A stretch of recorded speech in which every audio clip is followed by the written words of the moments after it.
by the Land and Cultivate in Different World. Volume 4 by Okazawa Rokuja. Translated by Russell. Audiobook by Masquerade at Masquerade Audiobooks. Chapter 125, The Princess Invades.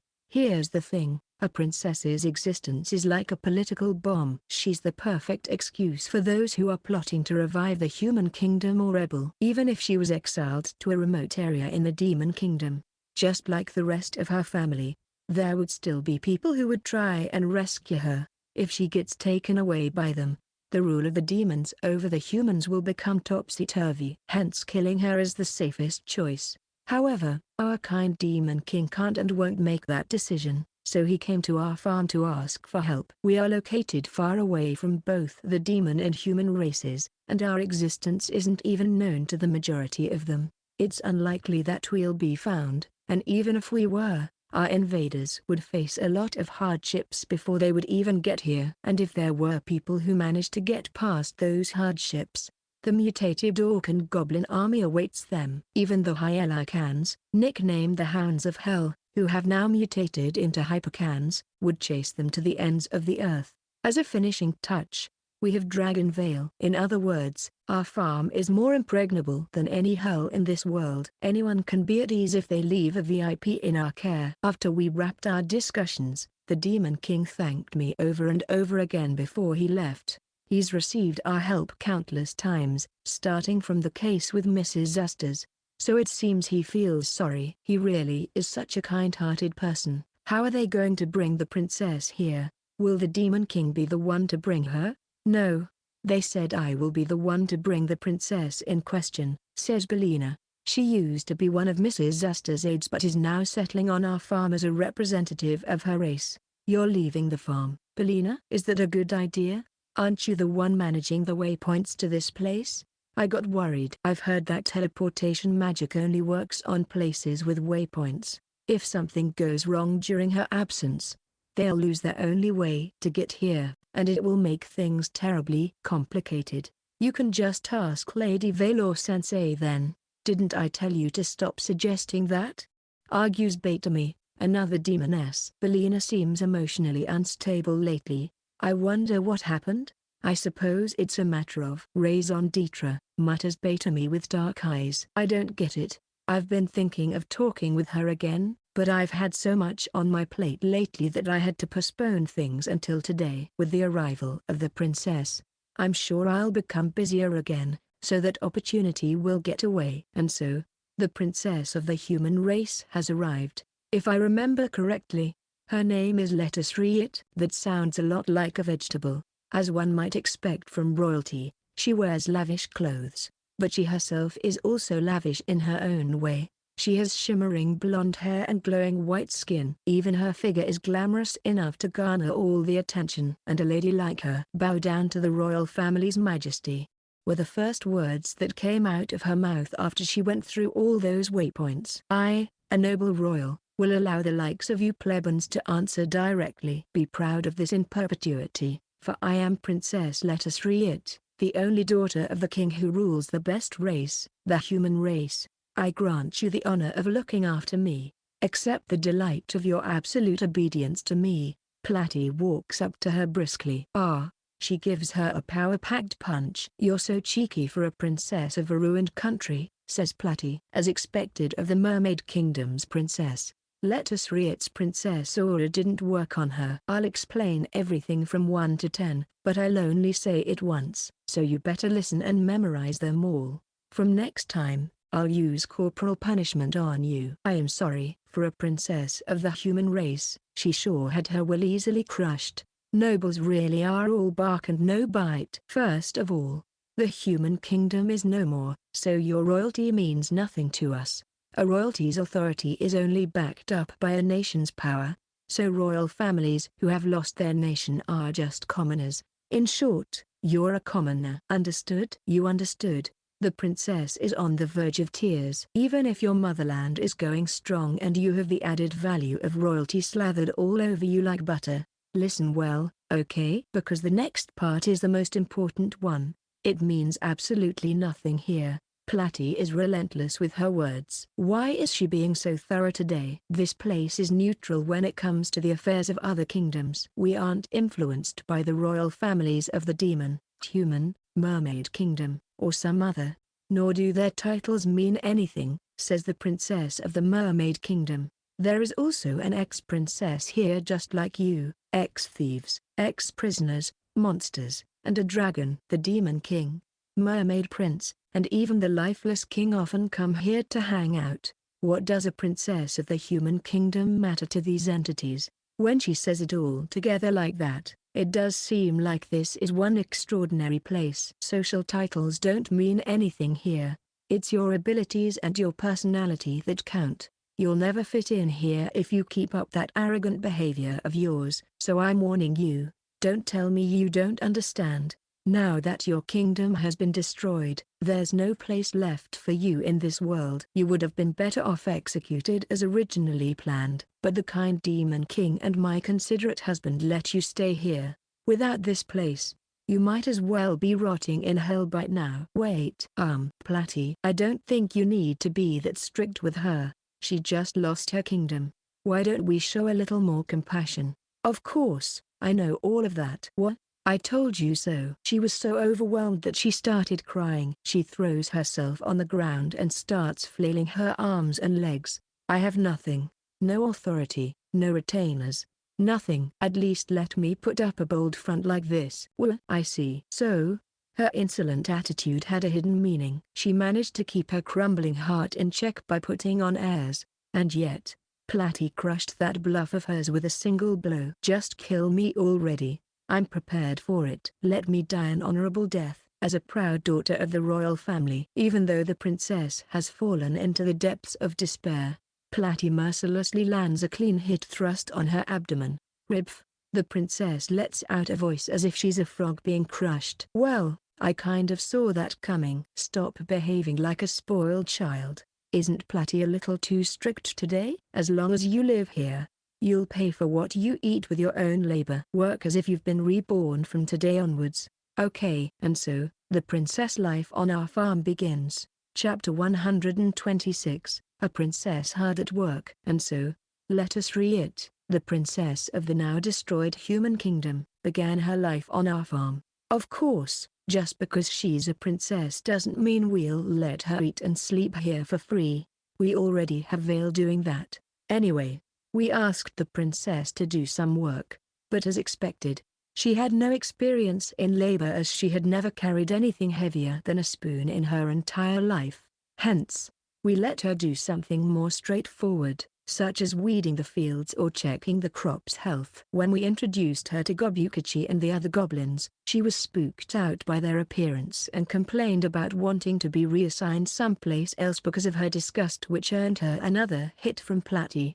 You sure are especially strict with her, Platy. Platy and I talked for a while as we watched over the princess working. The princess changed from the elegant dress she first wore into thick workwear and is currently immersed in farm work. She actually has a surprisingly good work attitude. She keenly listened to the goblin's instructions and scrutinized every leaf for any pests. It is not a quick job by any standard, but she's making steady progress while taking her time. I can't stand it when people think that all princesses are pompous like her. That's why I have to be thorough. Oh, yeah, I almost forgot that Platy is the Mermaid Kingdom's princess. She'll most likely be pampered when she returns to her motherland, but it's still hard to imagine that when Platy is this independent and outgoing, someone like her should have her pride shattered. Otherwise, she won't grow. She's just like my sister, whom I thoroughly beat some sense into so that she straightens up. Huh? Did I just hear an unsettling statement? Oh, well, true.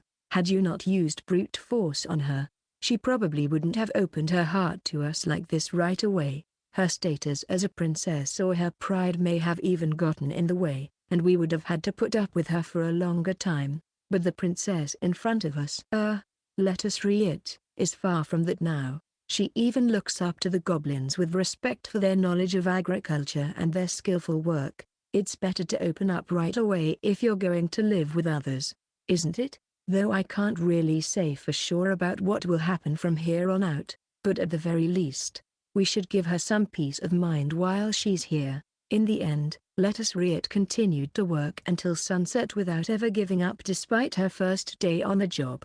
But ultimately, she ran out of energy and collapsed on the ground. Good work today. I, as the owner of this farm, applaud her hard work. A job well done on your first day. Here, drink this to revitalize yourself, I say as I give her a glass of milk. The Satyr milk has become an indispensable item to us after a hard day at work. Lettuce Riot was either parched or something, because she snatched the glass from me and chugged the milk in one go.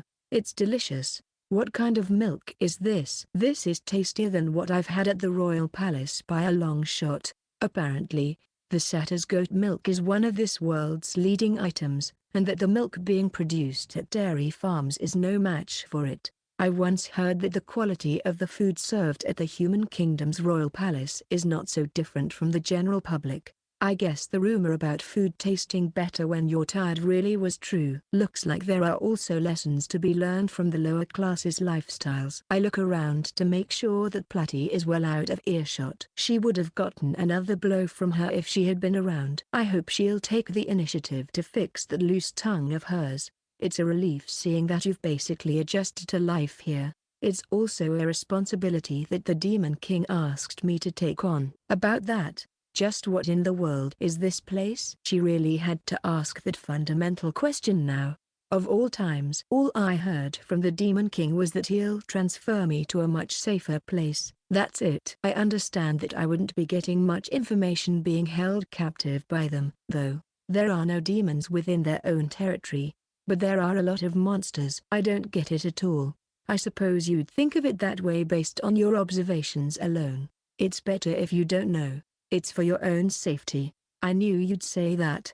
Don't worry, I won't ask anything absurd, nor will I think of escaping from here. If you want me to work, I will. That's the position I'm in right now. You're surprisingly obedient. It's totally contrary to my first impression of her, seeing her behave so differently before. Surprisingly? I suppose so.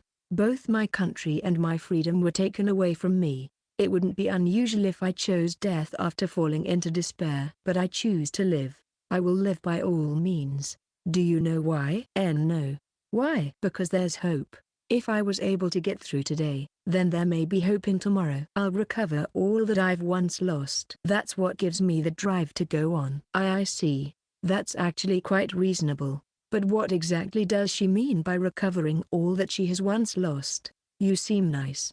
So I'll let you in on my secret. The hope I have lies in my savior. Your savior? His name is Saint Kidden. Ah, I just remembered.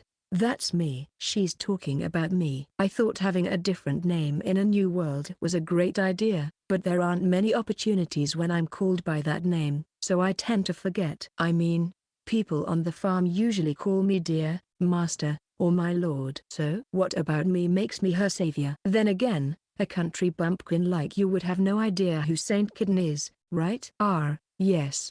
Let me tell you how it all started. It was when a dragon came flying in the battlefield between the human and demon race. That actually sounds very familiar. It's Vale, isn't it? She just causes trouble here and there. That dragon claims to be a servant of Saint Kidden, a saint who can even get a dragon to obey him. If someone like him serves the human kingdom, we'll be able to purge all of demonkind. That's why Father sent out a search party to look for him. But the demon race was unexpectedly relentless with their offense, and my country was utterly destroyed.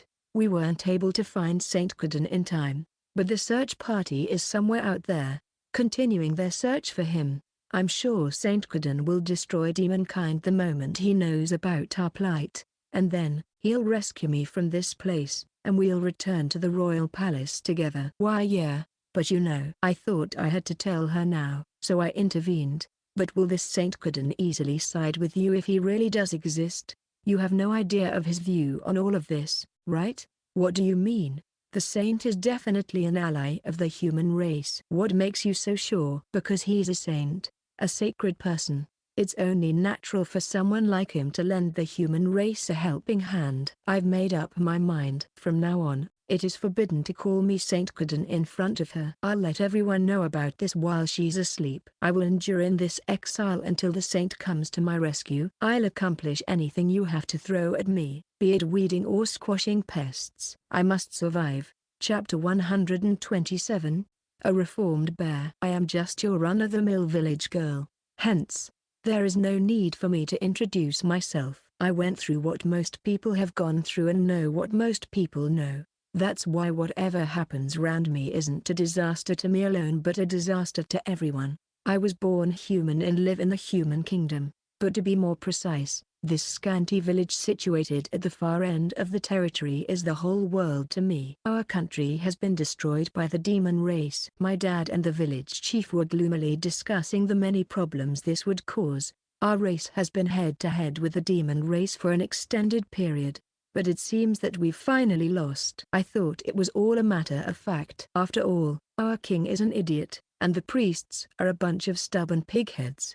My father, my mother, and everyone else say that if the top is stupid, then nothing is going to happen. But even if the defeat of our race was just, what will happen now? I heard that the demons are freaks who fancy collecting the heads of the humans they've defeated. What will happen once we're under their rule? Will we be massacred? I pray to Zeus every day in hopes of the demons not finding our remote village. But my prayers weren't heard. A demon messenger came and said, "This is a new law enforced by the Demon King, so please obey it," and left. He left a parchment that had the contents of this new law written in it. I can't read, so I listened to the village chief as he reads it aloud. According to the new law, the land tax rate of 80 to 20 under the human kingdom's regime will now be changed to 40 to 60. Military police will be stationed in every town and village to crack down on crimes and fraud. Schools will be established so that every citizen will know how to read and write. Hospitals will be established. Orphanages will be established. Social discrimination directed at therianthropes and other species within the country will be eliminated,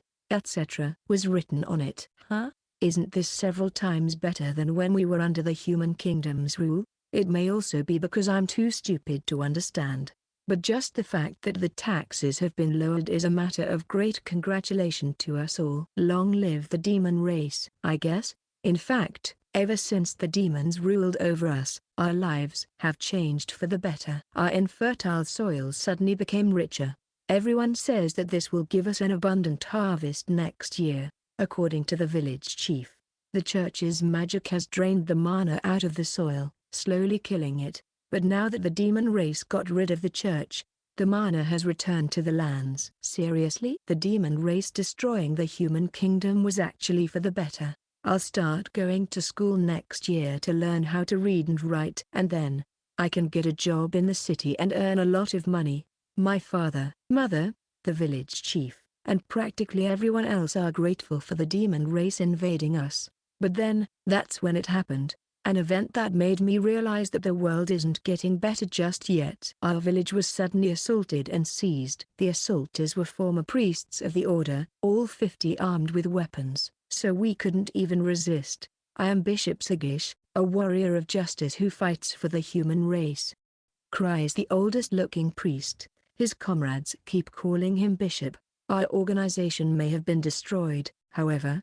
We have not abandoned our aspiration for justice and went into hiding, waiting for the perfect opportunity to strike back. The evil demon race has devastated our sacred land and took it from us.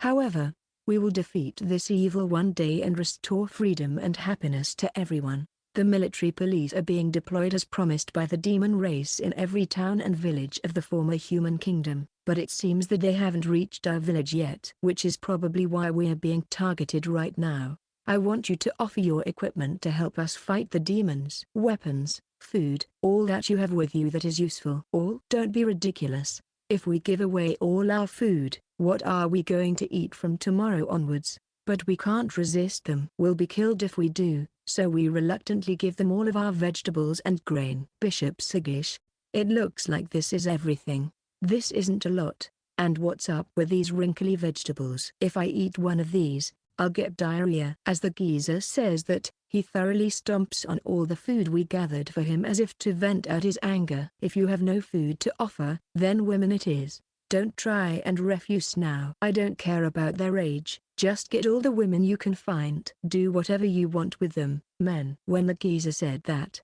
the other priests cheered as they approached us. My dad and the others tried to stop them, but they were helpless as they were beaten and attacked with swords. They dragged every young girl, including me. Again, there was nothing we could do. Even the women here are third-rate. Oh well, I'll just deal with it. This is also an offering Zeus has given us noble ones. We must be grateful. Shut up, you geezer. You're so selfish. You're even more of a scoundrel than those demons. Curse you and your order. You're the ones who should be destroyed by the demons.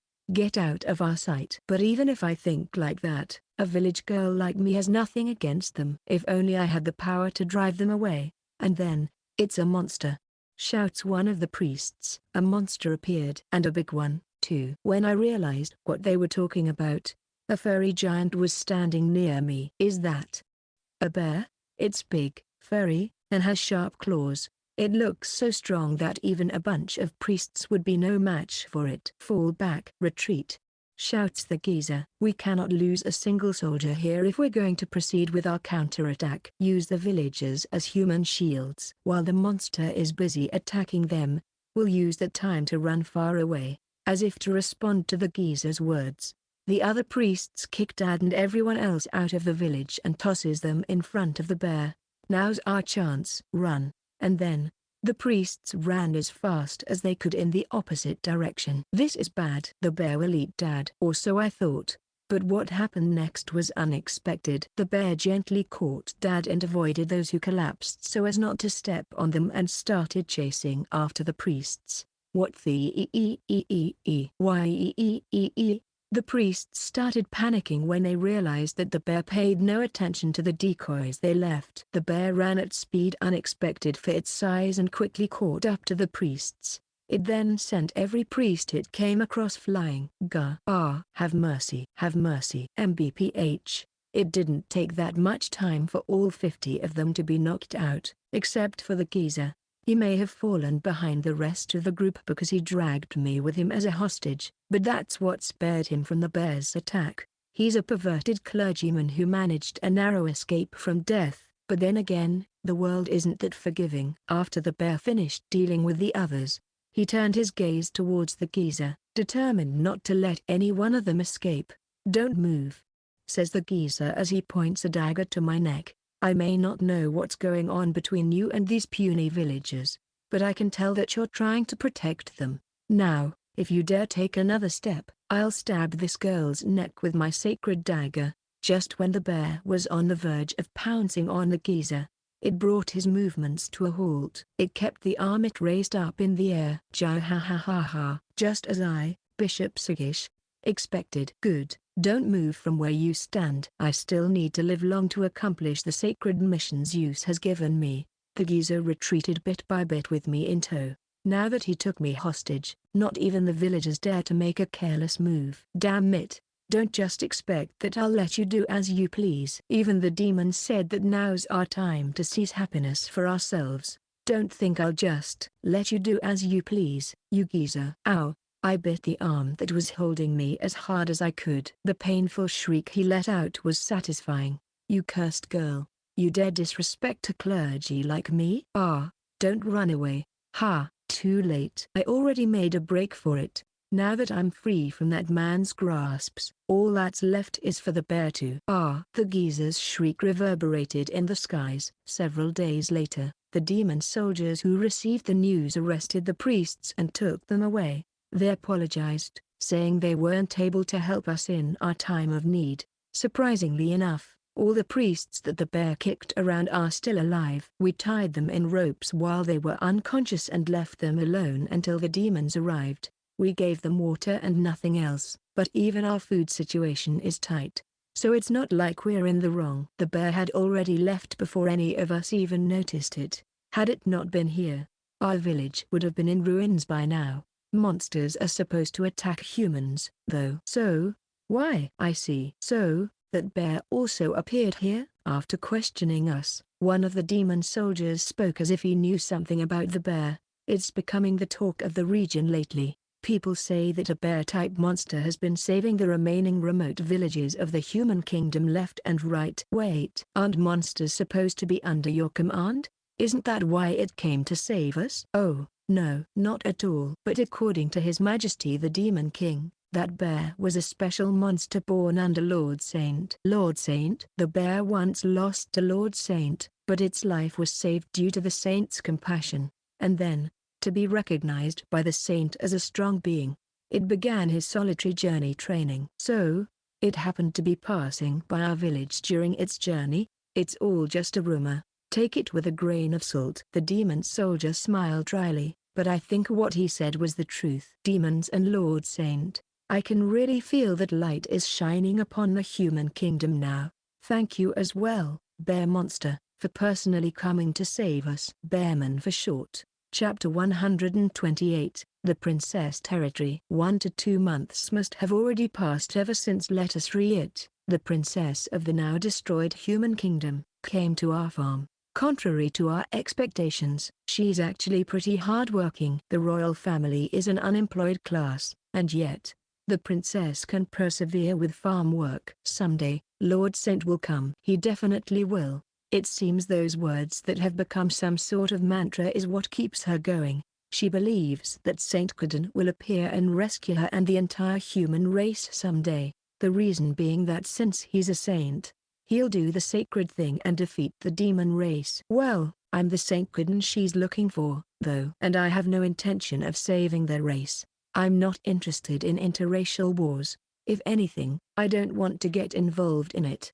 Besides, we're on good terms with the demon race's ruler. If I blatantly spill the beans to her, God knows what will happen to her will to live. So I'm keeping quiet about it for the time being. I also told the others to keep their mouths shut. Lord Saint, I want you to take a look at the ridges I made. SHH. Someone makes a slip of the tongue every now and then, as you can see. And let us re it just so happens to be nearby. Huh? Your name is Saint? Thank goodness she's an airhead. That's how our new resident accustomed herself to farm life. Would you like to have your own field? I spontaneously ask. My own field? What do you mean? The fields in the farm are common property. It's cultivated and maintained by everyone, so even the harvests are divided among them. Apart from that, she can have a field that she can grow and manage on her own if she wants. You can grow whatever you want and keep all the harvests to yourself. There is nothing special about this. In fact, even our orcs and goblins started their own kitchen garden near their longhouse to grow their own vegetables and potted plants. Fava beans. Suddenly exclaims let us re it. I want to grow fava beans. I love them. I see. That's quite the refined taste. And so, we created a field in the corner exclusive to Princess Lettuce Riet's use. It was about the size of 2 tatami mats, so it's pretty tiny. This is your territory from now on. All that you will harvest from here is yours to keep.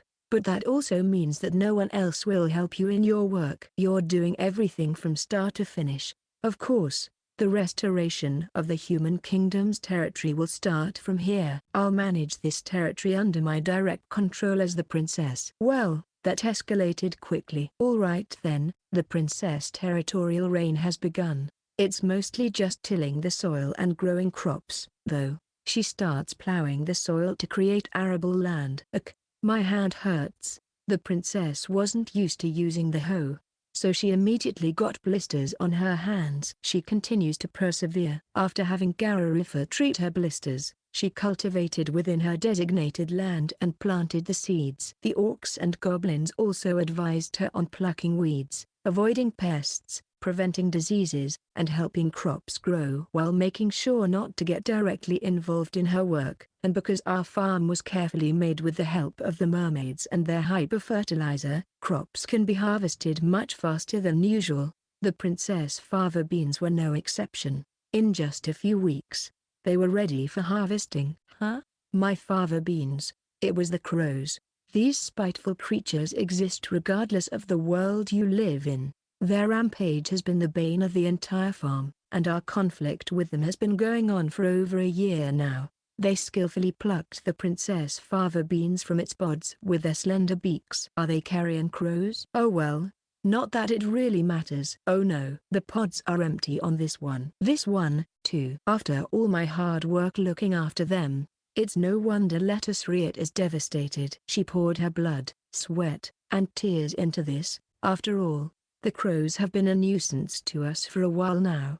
So we've come up with our own countermeasures, but they are still far from perfect. As a result, some crops still suffer from pest damage. There is only one thing we can do. Let's harvest them. The fact that the crows are feasting on them means that they're more than ready. There's no better way to keep those vermin away than by harvesting. We stepped in to help Lettuce Riot this time around. She could harvest enough fava beans, her first crop that she grew on her own. Work is work until we get to eat. And so, we immediately prepared the fava beans. I thought of taking care of the cooking, but Lettuce Riot insisted that she do it herself. I'm the one who grew these darlings. It's only reasonable to let me finish what I started. Her attachment to the fava beans is understandable. That being said, cooking involves the use of cutlery and fire, so I'm worried for her. Under my strict guidance, a frightening cooking session began and ended peacefully. In the end, it was just a very simple dish of boiled fava beans. Even so, Lettuce Riot ate it blissfully to the point of tears. It's so good. I never would have thought the food that I grew and prepared on my own would taste this good, said Lettuce Riot as she gobbles it all up, disregarding any table manners. It really is so good. All the feasts I've had at the royal palace are nothing compared to this. In reality, the vegetables grown on Deer's farm are several times more delicious than what you get at the royal palace. It's food from another world, after all. It's the topmost quality. Shut up, Platty and Vale. Don't belittle the princess' feelings from the fruits of her very first labor. That's it. I've decided. After Lettuce Riot cleans her plate, she says, I've decided to use my field as territory under my direct control and protect it for the rest of my life. I'll eat the vegetables from it and be happy for the rest of my life. But then, what about the revival of your Count MMPH? I covered Platty's mouth to stop her from saying anything unnecessary. This is for the better. I like people who lose themselves in their own efforts. Chapter 129, Means of Transportation. I suddenly thought to myself, I'm tired of walking. Well, it wasn't really that sudden. Our farm has been increasing in size accordingly ever since I started cultivating it over a year ago. Our fields have increased, and we have paddy fields and waterways as well. Sensei and Vale's dungeons are also adjacent to our farm. There has been an increasing need to move back and forth at the request of each dungeon guardian. Nowadays, just traveling around on foot is starting to feel like a waste of time. It's frustrating. Is it a curse that I, a modern person of society, carried to be agonized by the notion of wasting time even when I've migrated to this peaceful world? At first, I used to lose myself in admiring the scenery around me as I traveled around, but doing that every day has gotten me completely used to it. It's just boring now. Anyway, I was thinking of a way to shorten this idle travel time. Someone timidly raised their hand. It was Belina. How about using me? With my teleportation magic, you can travel anywhere in an instant, as long as that place has a waypoint. Of course, by establishing more waypoints around the farm, I can transport you to any place in an instant with my teleportation magic, Lord Saint. My utility value will also increase. It's a win-win situation, a happy ending. I didn't really get the last part of what she suggested. As usual, she's fixated on finding her own self-worth. If we go with Belina's plan, she'll get a fine job she can also be proud about. You can't ruthlessly reject Celeron. Why? You, of all people, should know better about the terrors of teleportation magic. Sure, it's the most convenient amongst the numerous kinds of magic, but that's precisely why it's most terrifying when used by an enemy. Upon hearing Aileron point that out, Belina's face contorted. What do you mean? Listen, Lord Saint. Teleportation magic allows you to visit a faraway place in an instant. Now, what would happen if an enemy uses that to their advantage to attack us? She has a point. If a horde of enemies appeared right in front of us, dealing with them would prove difficult. It's not just limited to enemies ambushing us. This is just my opinion as a former bandit. But if you place waypoints within the premises, the mansion becomes the perfect target for looting. You can bypass the walls and numerous guards, but waypoints have coordinated codes. You can't access them without knowing that, right? It takes a thief to really know a thief. Some bandits are locksmiths who can analyze special waypoints and identify their coordinated codes as if they were opening a safe.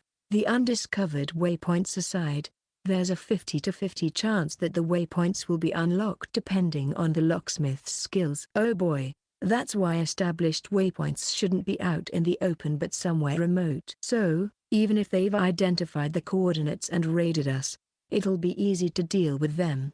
As for the quantity, we'll keep it at the bare minimum. 1. Under such circumstances, increasing our waypoints practically means increasing backdoors for bandits to break into. From a crime prevention standpoint, I cannot agree with it. As a former leader of a group of bandits who stole left and right from the demon and human races, the power of her words was absolute. But should we really be that cautious? A castle or some aristocrat's mansion is different, but this place is just a farm. Do we even have anything worth sneaking in and stealing? We do. Too many. In fact, she said it with such vigor that it startled me. Are you not aware of how much of a treasure trove this farm is, Lord Saint? The vegetables we grow aren't like any other, and the potions Platy make are top class. The pickles and beer. All ironware that we use is made from mana metal, and just melting them back into their original state is enough to earn you money to thrive for the next few years. But if a blacksmith's craftsmanship is great, its value increases even more. And then, all right, we'll take crime prevention into consideration. I guess safety and convenience are inversely proportional to each other. It's true that creating a lot of backdoors for bandits to break into is worrisome. All right. Belina's proposal is rejected. Belina cries while running off. I really need to give her a stable position soon. What about this? Says Vale as she begins stating her opinion. How about I carry you wherever you want in my dragon form, master? With a dragon's wings, even reaching the end of the world is far too easy. Isn't that a little too much? Too exaggerated? In fact, anyone who meets us at our destination will be spooked by the sight of a dragon. Besides, you might just go somewhere on a whim and slack off there. I don't think you'd come to me right away when I asked you to, so your offer is also rejected. TSK. What's more, if we establish an expressway to travel, I want everyone to have equal access to it instead of just me alone. Nowadays, Okubo and Gobukachi are bustling about on our farm as middle supervisors, and even Platy often acts as my proxy. With that in mind, I bet Vale would only want to carry me around. Even with Belina's earlier proposal, it would be impossible to accommodate transportation for everyone since she's the only one who knows how to use teleportation magic. Maybe our only bet is a horse. I'm not sure whether the custom of riding a horse exists in this world, though. If we're going to increase our travel speed without relying on technology, that's our only option. Wait. I shouldn't limit myself to the stereotypes of my world after all that I've experienced here. Our ideal is to have a monster big enough to carry someone the size of a human around. Even if it isn't a horse type, we'll rear them in numbers and create a system that can be used by those who need it when they need it. I've set my eyes on a new goal. The plan to build a horse-drawn system on my farm is now in motion.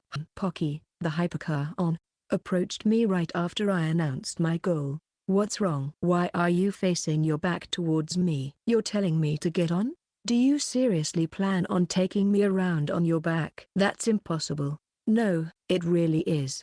It's not alright at all. It's still a no, even if you make a confident expression. Hey, Okubo.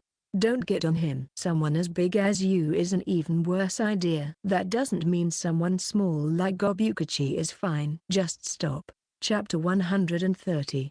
Horse rearing. Before we set forth with the plan of obtaining a mount animal that will swiftly transport us around the farm, we must first gather information. According to the demon duo and elves, it seems this world also rides horses. Be it in the human or demon kingdom, a horse is a creature that surpasses any other domestic animal, explains Belina. If you go around on a horse, you'll be able to shorten your travel time.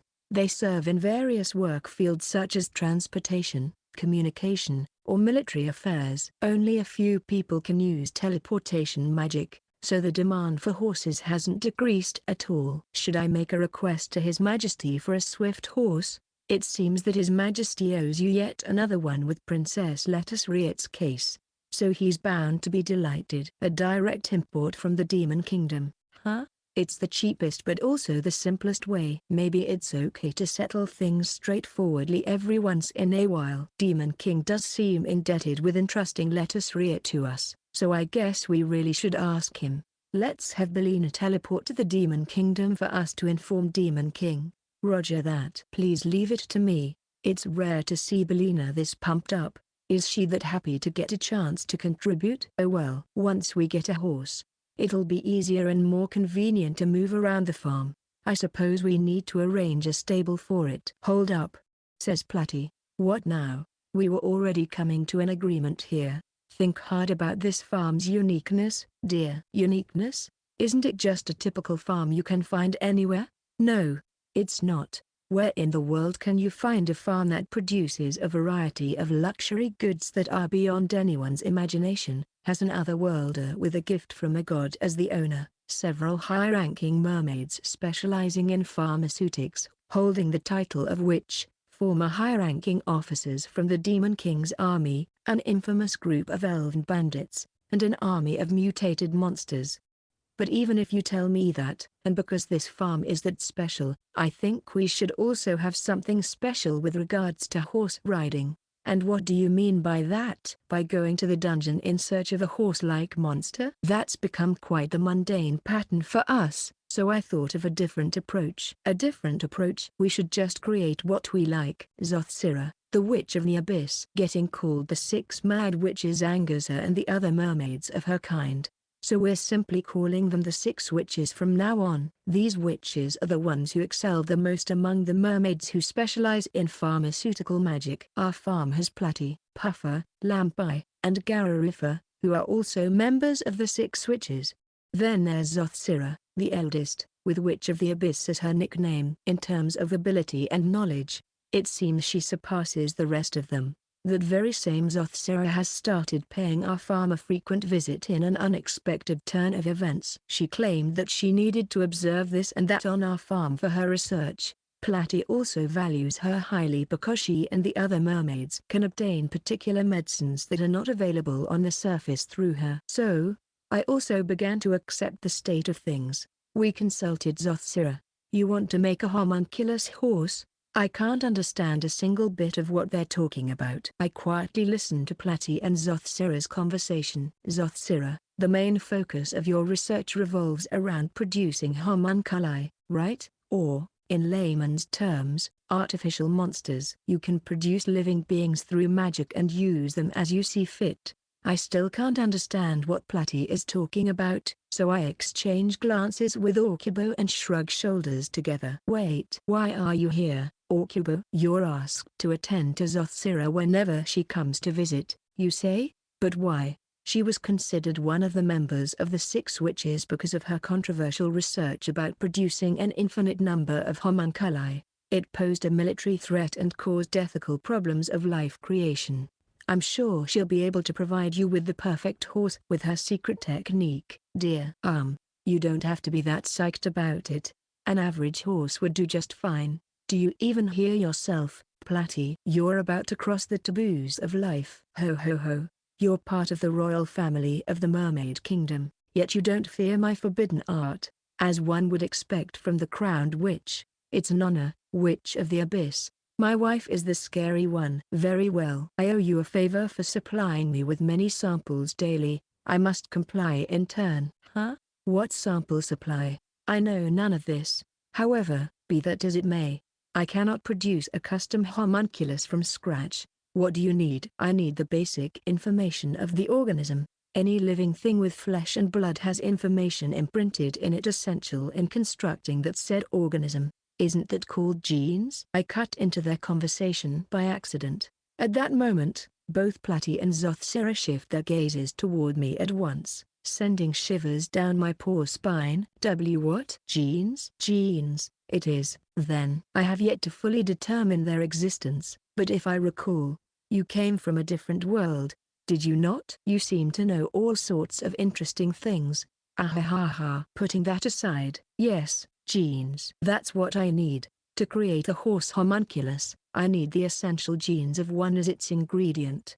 That wasn't the only thing. Zothsira further adds, it seems that Her Highness doesn't want just any horse, but a strong and swift one. That being the case, it would be better if you could obtain genes from a superior horse. Horses are treasured by land dwellers, so I'm sure that they select only the finest specimens. Okay, we'll prepare the finest horse there is. As I watched the two witches get lost in their own world, there was one description of them that came to mind. Mad scientists. Even though they use magic and even though they're witches, mad scientists was the only description that I think fits them the most. As an outsider, it was hard for me to grasp the lady's conversation, but by comparing it with the knowledge I have from my world, I was able to arrive at a rough guess, and what I guessed was that these two are going to make a clone, a modified one. Chapter 131. Otherworldly Thoroughbred. Several days after Platy and Zothsira's confidential talk, Demon King came to our farm. I'm back once again after a short period of absence, Lord Saint. There's always something amusing happening here. After all, he's unusually in high spirits. Did something happen? As he said, it hasn't been that long since he came to us about taking care of Lettuce Riet, and as the Demon King who should be busy conquering and ruling the former human kingdom, his visit this time around is quite unnatural. Thank you so much for accepting my request and coming on such short notice, Demon King. Wait, Platy called him? Who do you think you are, calling the Demon King who has conquered the human race and is pretty much the supreme ruler of the earth? Do you think you're some kind of mermaid royalty? Oh, no, I've always been indebted to you and your wife, so it feels great receiving a request from you since it's an opportunity for me to return the favor. As Demon King laughs heartily, I can tell that something is off. What in the world is going on? His Majesty can also be quite the child. Huh? Astas? Demon Queen Astas? You were with him? He's always calm, cool, and collected, and puts others first before him. He's the exemplary public figure. However, the only selfishness he has is his childishness at heart that seems uncontrollable at times. Childishness at heart? So, the thing I asked of you, Demon King. Of course, I brought it with me. After Demon King's signal, Demon Queen Glazia comes with a horse in tow, clip-clopping its hooves. A horse, my beloved horse, Black Flame. His size is so huge that he makes you look up. He's much larger than the horses I've seen. His muscular build makes him look firm everywhere, not a single flabby part in sight. If anything, his overall shape gives an impression that he's much stronger than any other thoroughbred. He has black fur all over, and his jet black mane swaying in the wind creates this illusion of burning flames. Just as his name implies, Black Flame is His Majesty's most favorite horse, says Mrs. Glazia. It may seem like he only focuses on government affairs and nothing else, but he is actually quite fond of horse riding, so much that he even owns the largest ranch in the Demon Kingdom under his imperial command. The approximate 100 horses that are being reared there are all his. What? Apparently, it's Lord Zed's sole abuse of authority. I've known this gentleman since we were children, and he always had his brows furrowed. However, whenever he catches sight of a horse, his eyes will gleam, and once he rides them, he becomes even more elated. Then again, that part of him is also adorable. So, that's why he's in such high spirits today. Also, did Mrs. Astas just casually speak proudly of her spouse? Hey, Astas, don't you dare pull out that shrewd childhood friend appeal of yours again. No demon is oblivious to the fact that His Majesty loves horses. You pointing it out doesn't make any difference. Don't you dare act as if you're the only one who knows everything about Lord Zed, says the other demon queen, Mrs. Glazia, as if trying to pick a fight. Why, of course, how could I forget? Didn't you refuse to ride horses because of your pride even though you were exceptionally promoted as Heavenly King right after you got out of the infantry? But as soon as you heard that Lord Zedden loves riding horses, you changed your mind in a flash. NGH, a war between two women is unfolding. I would never want to meddle in a quarrel between two wives of another man, hence, I'm leaving them alone. But then, Demon King and Platy step in. Anyway, Black Flame inherited Tornado, his father's toughness, and Cardinalissa, his mother's belligerence, making him have the best pedigree. I trained him to be the best horse there is. He's a fine war horse and is like a son to me. Together, we're in perfect harmony. When we invaded the human kingdom, Black Flame won over the people of the human race and they were overwhelmed by his majestic appearance. Demon King sure can talk a lot when it comes to horses, but is this really okay? Judging by the flow of events, he truly is the best horse fit for a Demon King. He's the perfect material for your request. About that were the specifics of the request that says you'll use Black Flame as a breeding horse to create an even finer horse. True? Demon King suddenly became uneasy. That means someone will rival my Black Flame? I've never heard of such a horse to exist. But knowing how extraordinary this farm is, anything can happen. So that's what he's conscious about. As an avid horse lover, it's not hard to imagine how shocking it must be to find out that there are fine horses you don't know about. I bet this was how Platy coaxed Demon King. We would like to breed a strong horse, so please bring us a stallion. If I, another worlder, were to use one word to express the thoughts inside his mind, it would probably be Darbiestiel. The Darwinism of things where you breed a strong stallion and a strong mare to create an even stronger horse. Real horse owners do it with real horses, though. An avid horse lover like Demon King is probably more obsessed with Darbiestiel instead. But you see, Demon King, this extraordinary farm will exceed your expectations. All right, how about we get started? Zothsira shows up. Oh, this is one fine horse indeed. If we use his genes, we're bound to create a highly efficient horse homunculus. Horse homunculus? Demon King is bewildered by the sudden appearance of the witch. But how are we supposed to obtain the genes from this horse? Miss Zos, isn't it obvious? Why did she just put on rubber gloves? We're going to wring it out. Wait, this is a fantasy world, so maybe they're just gloves made out of rubber-like material. Also, what did she say she's going to do again? Please take extreme caution. It's a very important companion of His Majesty, so you must not let him get harmed. No need to state the obvious. Are you trying to look down on the Witch of the Abyss? Disregarding Demon King's confusion, Platy and Zothsira proceed with their work right away. They swiftly approach their horse. Incredible. The horse is calm even when he's being approached by strangers. Zothsira crouches down beside the horse and reaches for his abdomen. And whip. Holy moly. Is a horse's thing that long? Wait, it's like she's milking a cow's udders. What?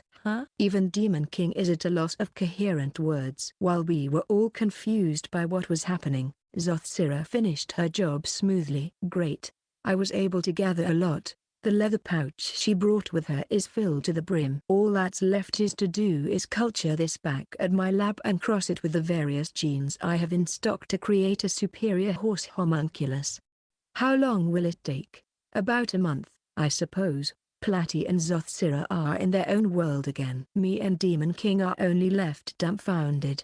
Meanwhile, the Demon Queens, Mrs. Zastas and Mrs. Glazier, are beet red. And then there's Black Flame, who looks quite refreshed. I'm sorry, Demon King.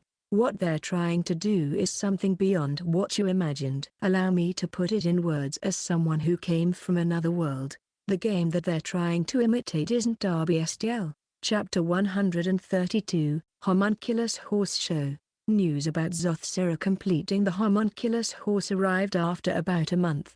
A synthetic horse made by magic. Demon King is groaning with a dissatisfied look. Hold up. You actually came back here after a month? I must see this for myself as the owner of my beloved horse Black Flame, whose semen was used to create a magical being. He's lying. He can never contain his excitement when it comes to anything horse-related, says Mrs. Zastas, whose face shows that if someone who cannot completely understand their husband's hobby. Looks like we have quite the audience here. How admirable. Today's perpetrator, Zothsira, finally appears, with Platy as the principal offender. Being graced by your presence in the unveiling of my masterpiece today is a great honor. May you mortals reflect upon the happiness of witnessing my divine work. You're so pompous. Boo. Pompous, indeed. Who do you think you are? Boo. Zothsera ignores the booing from Platy and me and continues her speech. Before I unveil my masterpiece, I will enlighten you people about the fundamental theory behind homunculi. Wow. I just love knowledge I don't need. We didn't ask for such a messed up and complicated process. Just hurry up and show us the finished product already. We started getting carried away with our booing. Quiet. You'll realize my genius the moment you understand the theory behind it. Alright. Let's start things off with a basic question.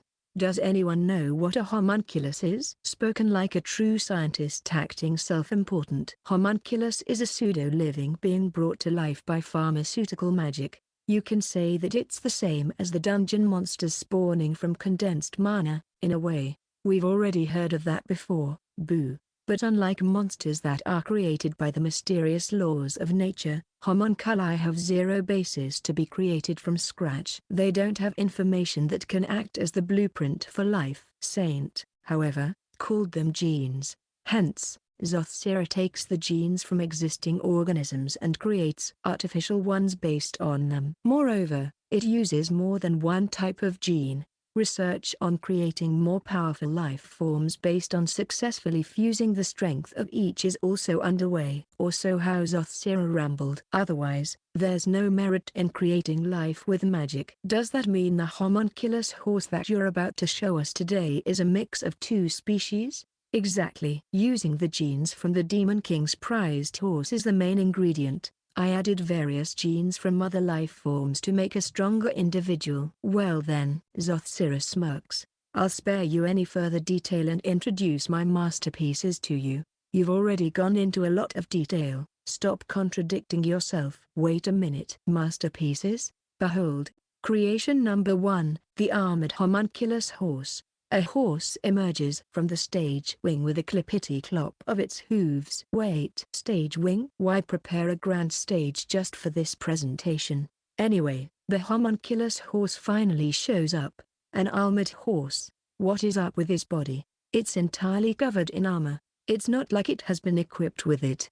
The horse itself is the armor. This creation of mine is the result of combining the genes of the horse with the genes of a fish monster called Dinnichthyes. Dinnichthyes is a fish monster with the body covered in a hard shell, so it inherited that characteristic. How can you be so calm explaining all of that to me, Platy? The defense power of the armor-clad Dinnichthyes is said to be the most powerful among the sea monsters. The armored horse that has inherited this will be invulnerable to any attack. I tried imagining it. A battlefield between enemies, myriad arrows shot in the sky like rain and a towering line of spears. The horse gallops head-on, disregarding the countless sharp objects it comes across, still unscathed. Its natural armor intercepts every attack. That's not it. That's not it at all. All I wanted was a means of transportation that would let me move faster both in and outside the farm. A peaceful purpose. Who says I want to wage war? We don't need any military power here. No attack power, either. And minimum defensive power is only desired. Phew. Zothsera is displeased with my objection. Amazing. What a fresh concept. Says Demon King beside me. Utterly impressed. You didn't fancy the armored horse? Oh well. Let me introduce to you creation number 2. The tricky homunculus horse. Tricky? What's with the worrisome sound of that name? Another horse appeared once again from the stage wing, but it actually looked pretty standard compared to the last one. But one trait that even an untrained eye can spot is the fact that its body is small. It was more like the size of a pony than a horse. Any trace of its genetic father, Black Flame, was utterly gone. What's so special about this horse? Ha ha ha. See for yourself. When Zothsera stroked the horse, its surface became jiggly. It's as if its texture is that of pudding or jelly. It's hard to believe that it's a mammal. Eek. What's that? That looks gross. Both Demon King and I are baffled. The genes used for crossing were from an octopus monster, Spring Tentacle. Its body is made up of spring-like muscles, allowing it to bounce anywhere. Tricky indeed. The tricky horse was unleashed to give us a demo. leaping just like a spring. Just by seeing it jump around, maybe calling it a bunny would suit better, or a frog, or even a grasshopper. Anything jumpy. And then, it stuck itself to the building's wall. It also inherited the suction cups from Spring Tentacle. It is an octopus, after all. It can stick to surfaces just like that. It then kicked the wall and jumped sideways. A three-dimensional orbit. Quite the tricky move, and it is seemingly hard to catch it even if you tried. That's not it, either. What I want is a simple and harmless means of transportation. I don't need any superpower that comes along with it. If we use this horse in combat, we'll be able to form a versatile ambush force. Don't let your dreams overtake you, Demon King. You just destroyed the human kingdom. Where else do you plan to fight? What? This is a no-go, too? Your standards are so high. It's your visions that are too high. Our goals are not in sync at all. Anyway, this is actually all part of my plan. The next creation I'm about to introduce is the one built to carry you. Huh? So, what were the first two horses supposed to be? After some cocky explanation from Zothsira, the third horse that appeared was "Sorry for the wait, Master." For some reason, Vale showed up.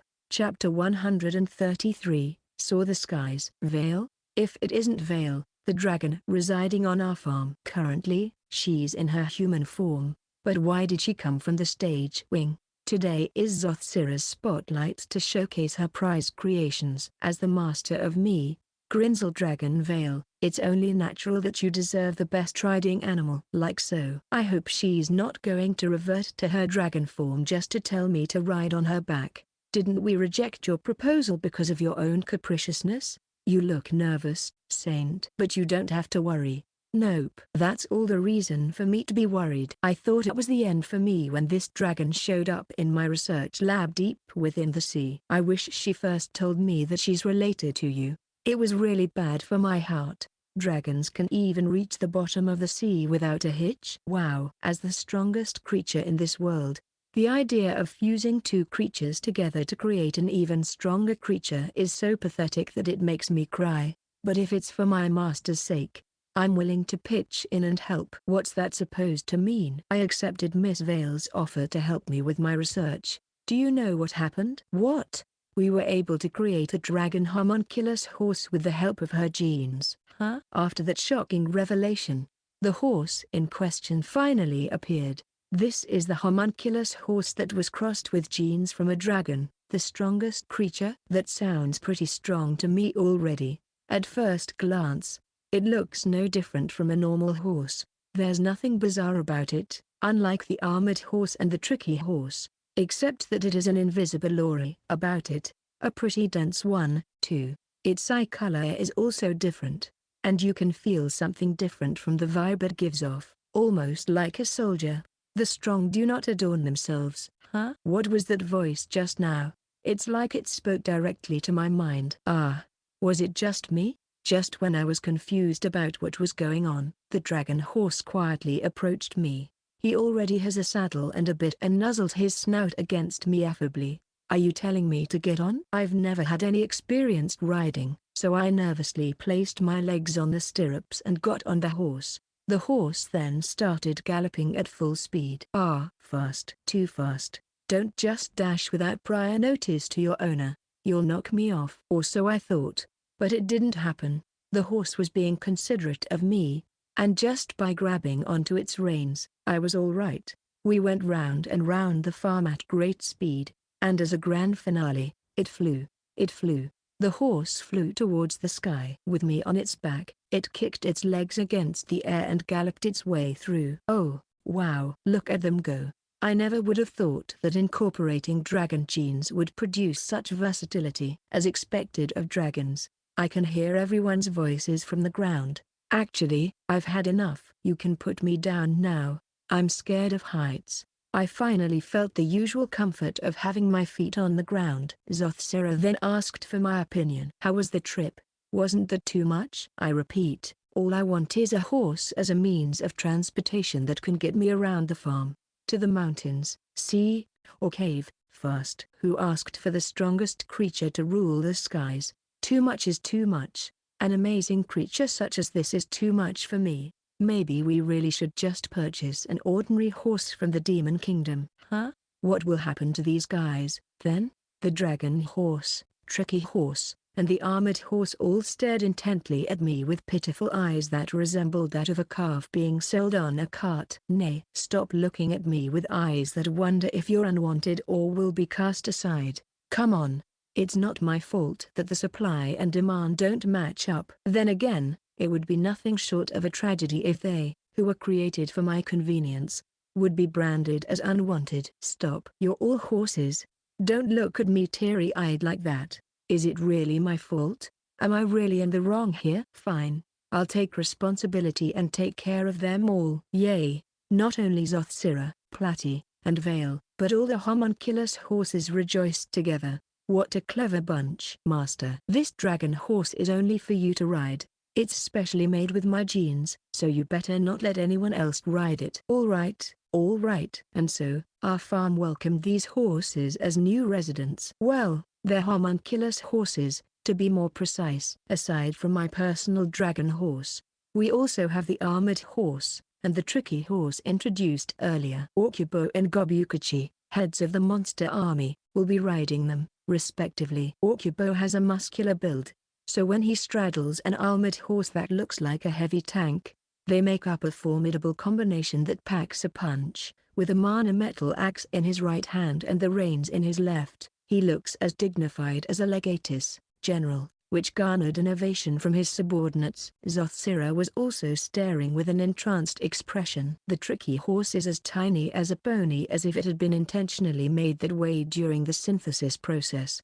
Perfect for someone small like Gobukachi. Moreover, the tricky horse's quirky jumps can only be ridden by someone as dexterous Gobukachi, so their compatibility is excellent. In areas with many obstacles, such as forests or intricate mountains, moving with a three-dimensional trajectory would expand an observer's senses. By the way, Lord Saint timidly asks the avid horse lover Demon King, now that you've experienced what it's like to ride a horse, would you like me to teach you and help you practice? No ordinary person is qualified to teach the basics to you, Lord Saint. I, as the Demon King, shall take responsibility. He's probably hoping that he's found a kindred spirit in me. Lastly, I decided to give my beloved horse a name of his own. Okubo and Gobukachi also came up with names for their own horses, but since I have a dragon horse, a name that would suit a dragon horse. Dragon horse, dragon horse, dragon horse. All right, I've decided. I'm naming you Sakamoto. A story sometime later on. The elves working at the studio are riding ordinary horses.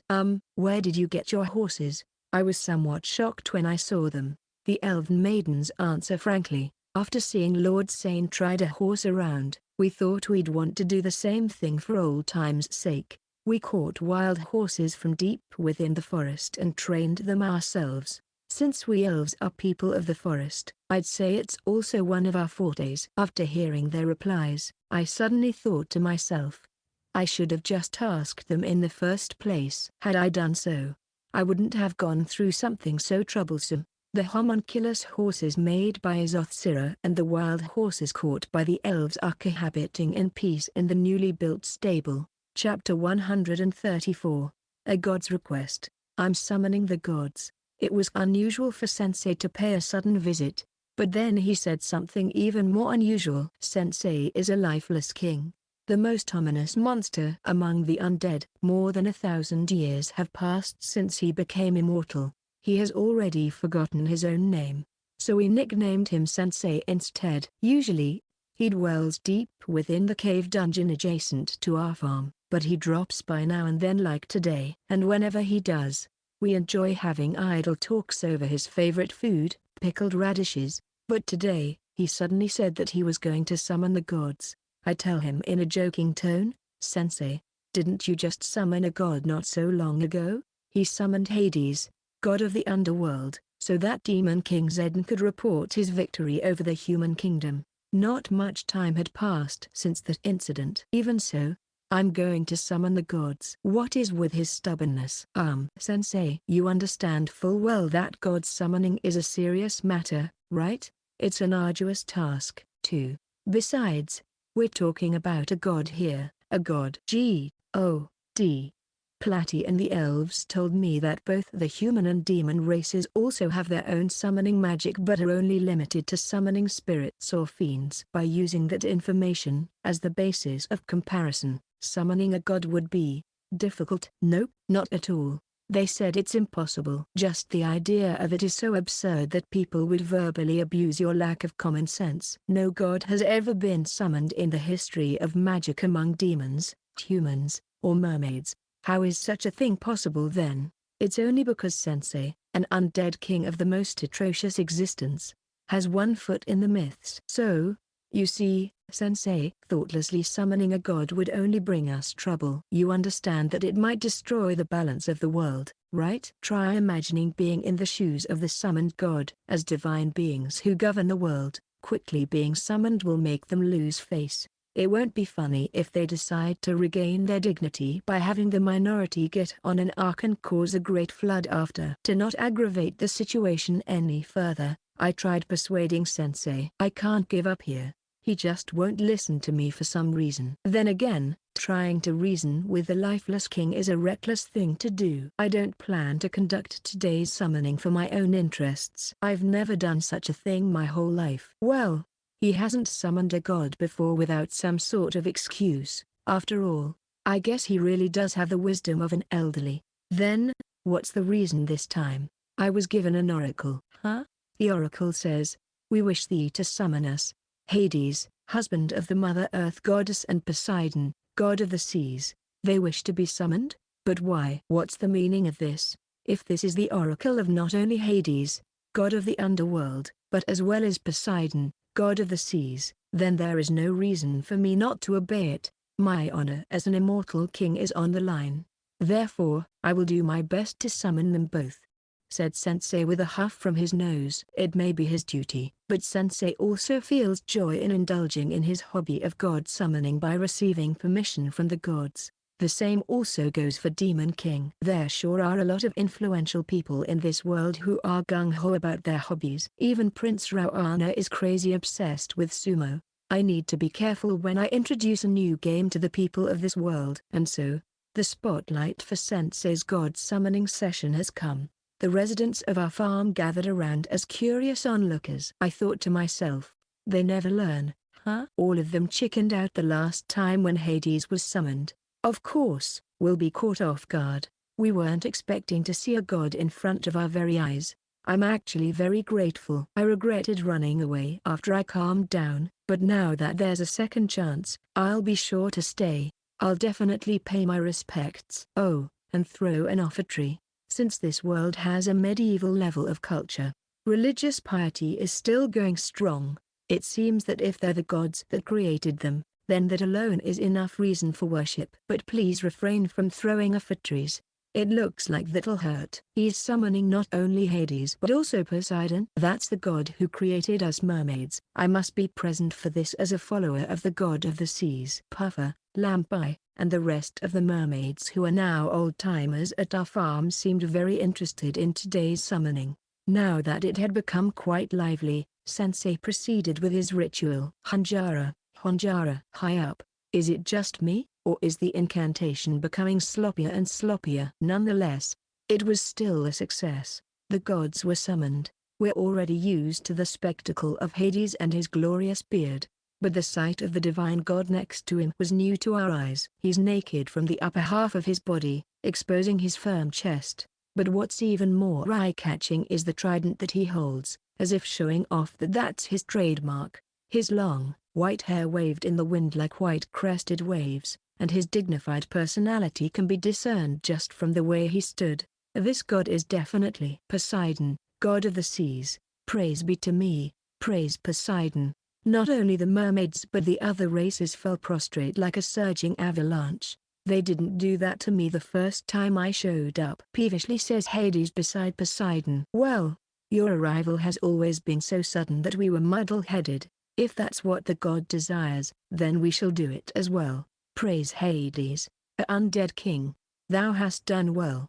Thou hast answered the oracle's call and summoned us just as the gods would have wanted it. Sensei gives a deep, Reverent bow. Seeing one of the two greatest disasters of this world abase himself in front of a divine presence such as a god struck me with awe once again. Well then, let's get down to business. Yes, let's. The god of the earth and the god of the sea nod to each other. Today's summoning was done at the desire of the gods themselves. In other words, they have some business to do down here. I wonder what it is?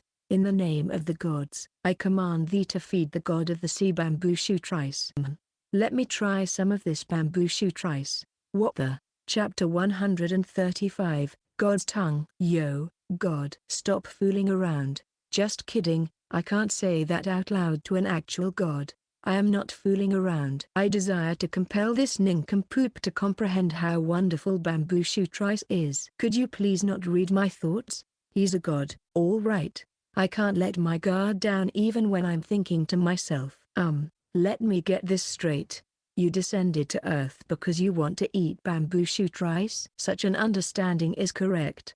Isn't nincompoop a bit of an understatement for that? I had a vague preconception that whenever a god descends on the land, something grander would happen. Is that not how things work? This is a matter of most wondrous importance to a god's prestige. The fate of the world lies in each and every motion thee might pursue anon in perpetuity. Please, you're exaggerating.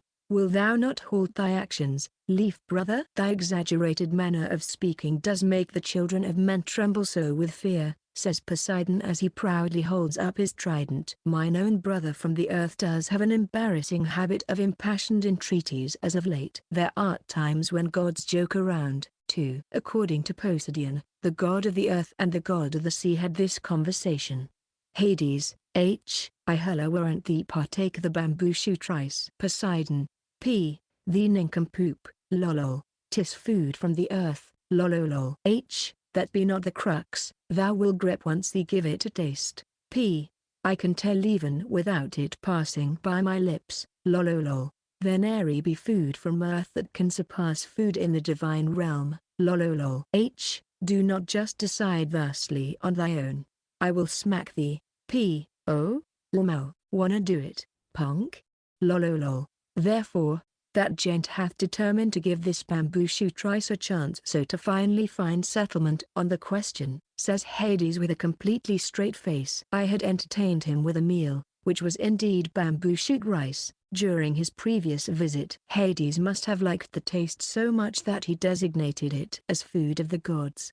I can't believe he took things seriously over a simple rejection from Poseidon. But one thing for sure is that Poseidon's tone of voice is provoking, even without that short flashback. Thou who doth come from another world, I prithee, in recognition of thy excellence and generosity, to serve us bamboo shoot rice again. Make this clodpole Poseidon consume his words, is what seems to be the god of the underworld's request. I finally got the gist of things. But why must I have to be like the protagonist of a manga? Then again, we owe Hades a lot for countless times he granted our requests after summoning him. Thanks to the blessing he gave my farm, our crops are growing far better than last year. On top of that, I'm further indebted to him for his adorable earth spirit's help. I can't say no to a request from the god, Hades, but there's one problem. I didn't prepare anything to make bamboo shoot rice today. I have to go to the mountain dungeon spring area to gather fresh bamboo shoots first. Unfortunately, we don't have bamboo shoots on hand right now. Going to the bamboo grove now and digging up some bamboo shoots to take home with me to prepare them after removing their astringent taste will take more than a day to finish altogether. If you could have told us your request in advance, I could have prepared it for you. You've already given Sensei an oracle, so you can at least do that much, right? Oh, ha ha ha. Mine own brother from the earth does possess this habit of making mistakes in his arrangements whenever that gent gets worked up. That gent co-equal messed up off during the creation. Wait, what? Isn't that a little too much to be a klutz? However shall we resolve this issue? Forsooth, we should return in the meantime and petition those folk to summon us once again after our otherworlder has completed his preparations. Huh? After I change from mine own path to find the time for this just so I can knock down the unceasing bragging of thine? Does thee not realize how busy I am? Hush. I know if thou art not busy. Please don't instigate things further, God of the seas. Oh well. Gobukachi. Yes sir. You know what to bring. After instructing Gobukachi, he went to the mansion and brought back something with him. They were leftovers from today's lunch, so offering them to a god felt humiliating. But since it's an emergency, I'm left with no other choice. What is hither? I'll turn them into green peas rice. I hope they're not thinking that I'm recycling food. Unexpected times call for unexpected measures. I made rice balls out of the leftovers.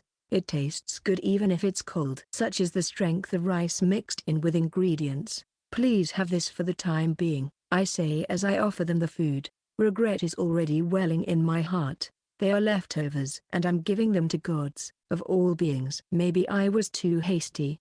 I should have taken my time to prepare something more decent. Please notice my struggle and stop what you're going to do. Thanking thee for the meal. My prayers weren't heard. That's a god for you. All right. They didn't read the atmosphere at all. Poseidon, god of the sea, chews the cooled rice ball of green peas, swallows it, licks the grain of rice off his fingertips, and says, I declare green peas rice as the food of the gods. Again? I'm glad that he liked it. But aren't they using their food of the gods card too much? Valorous. This is valorous. The glutinous texture of the rice combined with the chewiness of the green legume are the highlight. Above all, the lingering saltiness of it is exceptional. As I prophesied, saltiness is the supreme gust. The god of the seas begins reviewing the food. Right? It's still inferior to bamboo shoot rice, though. Please don't butt in with an appeal to your favorite dish at the critical moment, Hades. You're also shoving several rice balls down your throat. Brother, it seems I shall admit my failure. I hast been wrong. It's as thee hath said. The food this other world makes does rival cuisine of the gods. Ha ha ha. Honesty is a policy, be thou a human or a god. However, brother, thee can praise it as the most wondrous. But don't thee consider thy conduct lacking in moderation? Poseidon stops chewing upon hearing Hades' remark. Thou hast designated this green peas rice as the food of the gods. But if thee scrutinize further, thou shalt see the entirety of ingredients used in it, such as the grains and beans, art all food of the earth. NGH, the same shows true for bamboo shoot rice. The perspiration and intellect that well reflects in this dish aside, forever as they art blessings of the earth. There's nary a problem with me branding it as the food of the gods. But what about thee?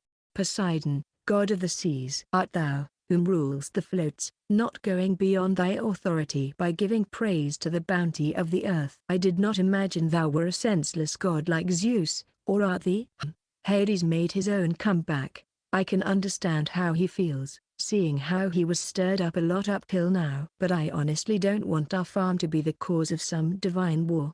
NGH. There's a saying that he who instigates more is more prone to being provoked. Poseidon is no exception to this, as he turns beet red and is trembling. A visitor from another world. Now he's turning to me. Yes, your mightiness. In recognition of thy wisdom and justice, I commandeth thee to offer me a dish with ingredients from the float. Then, I shall giveth thee mine own blessing. Chapter 136, Red Jewels. Fashion something delicious with ingredients from the float, was the order given to me. I thought this may be how May manga protagonists feel when they're given an unreasonable task, but a real May manga has crazier tasks, so I'd say my situation is still relatively okay since I have the freedom to choose anything I want, as long as they're marine products. My customer is a god, someone who must never be disobeyed, and if I clear his task, I'll be able to receive a divine reward in return.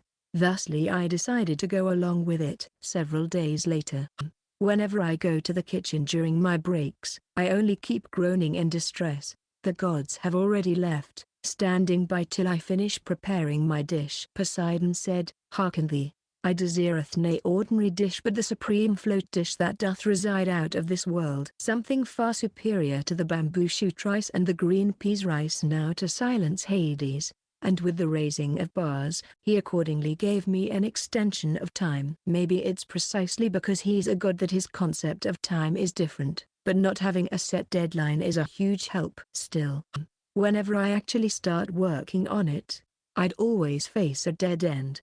Today's theme is marine products, and that primarily means fish. At first, I thought I could just turn that into something, but the only cooking methods I could think of were grilling, steaming, or making sashimi out of it, and these methods seemed too plain. After Poseidon raised the bar and extended the deadline, I don't think he'll be satisfied with some superficial dish. Besides, a dish's quality depends on what one's fancy dictates. Even if you're confident about the food being delicious, you can never make everyone think the same. I mustn't forget that the bamboo shoot rice and green peas rice that made the gods go ooh are, without a doubt, farm produce brought by blessings of the earth, but its individual ingredients, bamboo shoots, green peas, and rice, were all food from my world.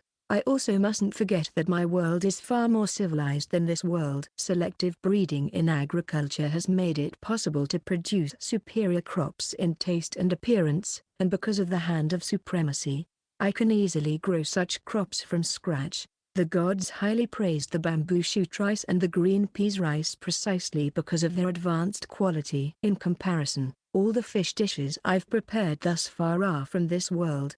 None of them are boosted in any way. On top of that, there's no other way to obtain a god's approval other than putting emphasis on the dish itself. Yet, the only dishes I could think of were grilled fish or sashimi. If anything, I have to make the best use of the ingredients' flavor. The hand of supremacy may be able to reproduce the same skills of a professional cook. If so, I must come up with a novel dish that could make the people of this world, or rather, the gods, surprised. That way, I can live up to my status as an otherworlder. With that in mind, I started preparing the fish in hopes of an idea to come. We have an abundant stock of fish thanks to the recent fishing trip the orcs went on. With the improvised freezer puffer the Witch of the Bitter Cold made, we can preserve them for a long time. Then, when I was taking out the fish guts after slicing its abdomen open, I found a certain item that gave me the perfect idea. What caught my attention upon seeing the fish's stomach were its ovaries packed with eggs. I can poach these in salted water and make cod roe out of it. I'm sure they've never had cod roe. Still, my customer is a god, one who must never be taken lightly. I'm going to put in more effort just to increase my chances of gaining his seal of approval. After the roe was done, I dipped it in red pepper marinade, and after absorbing all that spicy goodness, what I made was an evolved roe, spicy cod roe. It's strikingly red in color and has a transparent glow to it. You won't be able to experience the same taste and texture in other food with its thin coating, countless characteristically chewy roes, and tangy and spicy flavor. They're just like red diamonds of the sea. All right, this one's a winner. It may seem like everything went smoothly and easily. In reality, I spent so much time failing over and over again, particularly the rose sauce. I wouldn't have done it successfully without Platy, Garufa, and Puffer's help. Luckily,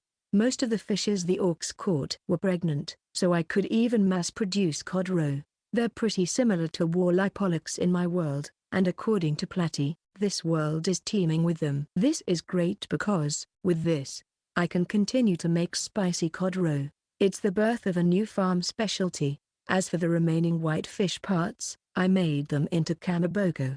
Chapter 137, God's Banquet. It's time. Today's the day for me to present my culinary masterpiece to Poseidon, god of the seas. I've arrived, Lord Saint. I'm counting on you, Sensei. Sensei, the lifeless king has arrived to summon the gods. He's benefiting from this role as it allows him to do his hobby without hesitation. The gods seem to have received the news as well and are currently on standby to be summoned from the divine realm. I've also received a list of gods who wish to be summoned in the oracle. A list? Does that mean Hades and Poseidon, the gods that came last time, won't be the only ones descending? It seems to be that way. I received the piece of paper from Sensei and saw the countless names of gods listed on it. Interested earth gods and goddesses who wish to be summoned: Hades, Demeter, Rhadamanthys, Icus, Minos, Nemesis, Thanatos, Hypnos. Interested sea gods and goddesses who wish to be summoned: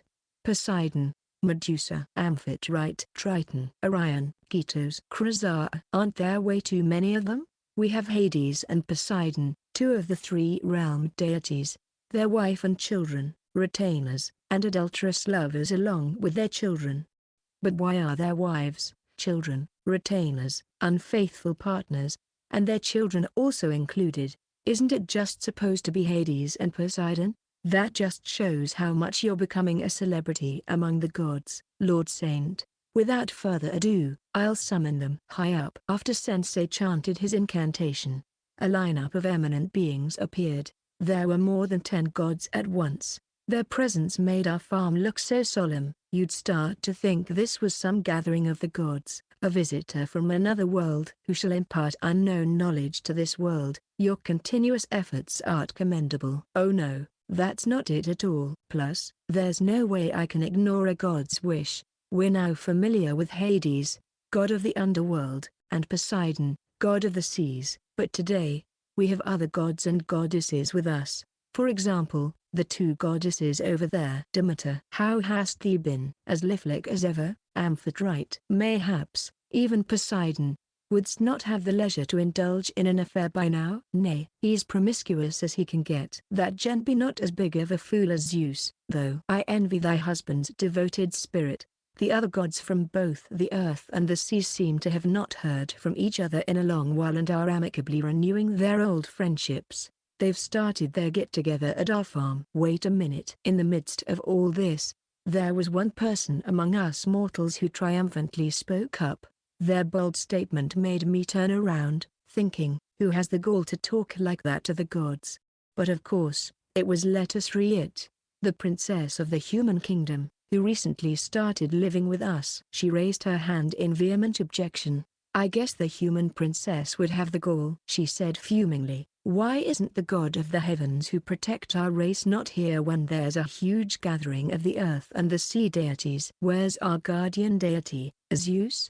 Now that she mentioned it, having one person missing from the 3 realm deities just doesn't feel right. If I get to see Zeus in person and bring to his attention the plight of the human race, I'm sure he would send some help one way or another. But he's not here. The earth and sea gods here, but not the one god we need the most. Let us Riet seemed angry about that specific point. Hades, the god of the underworld, and Poseidon, god of the seas, say in response, nary one loves that gent, so we did not deem to invite Zeus.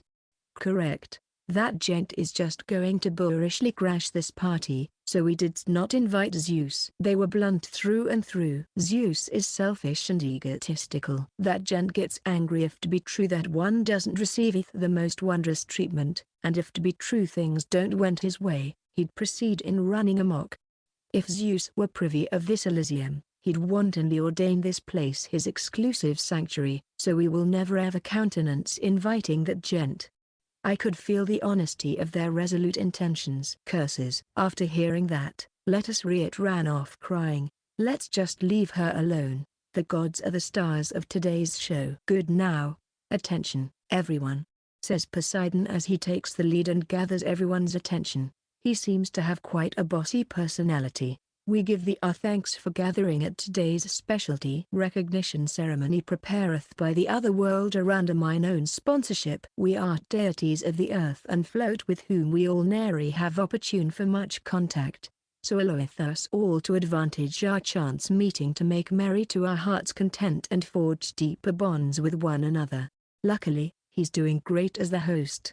However, prithee not forget the purpose of this Kia. Our most wondrous Otherworlder here with us this day shall serve us delicacies that hence shall roar across the earth and the floats through mine own decree. I shall bestow praise and honor after we have fully relished his feast. Please don't raise the bar too high. If this were a manga, it'd be one of those tropes that will bring down the protagonist after praising him to the skies. Well, Otherworlder, do show presently thy did finish that dish of yours.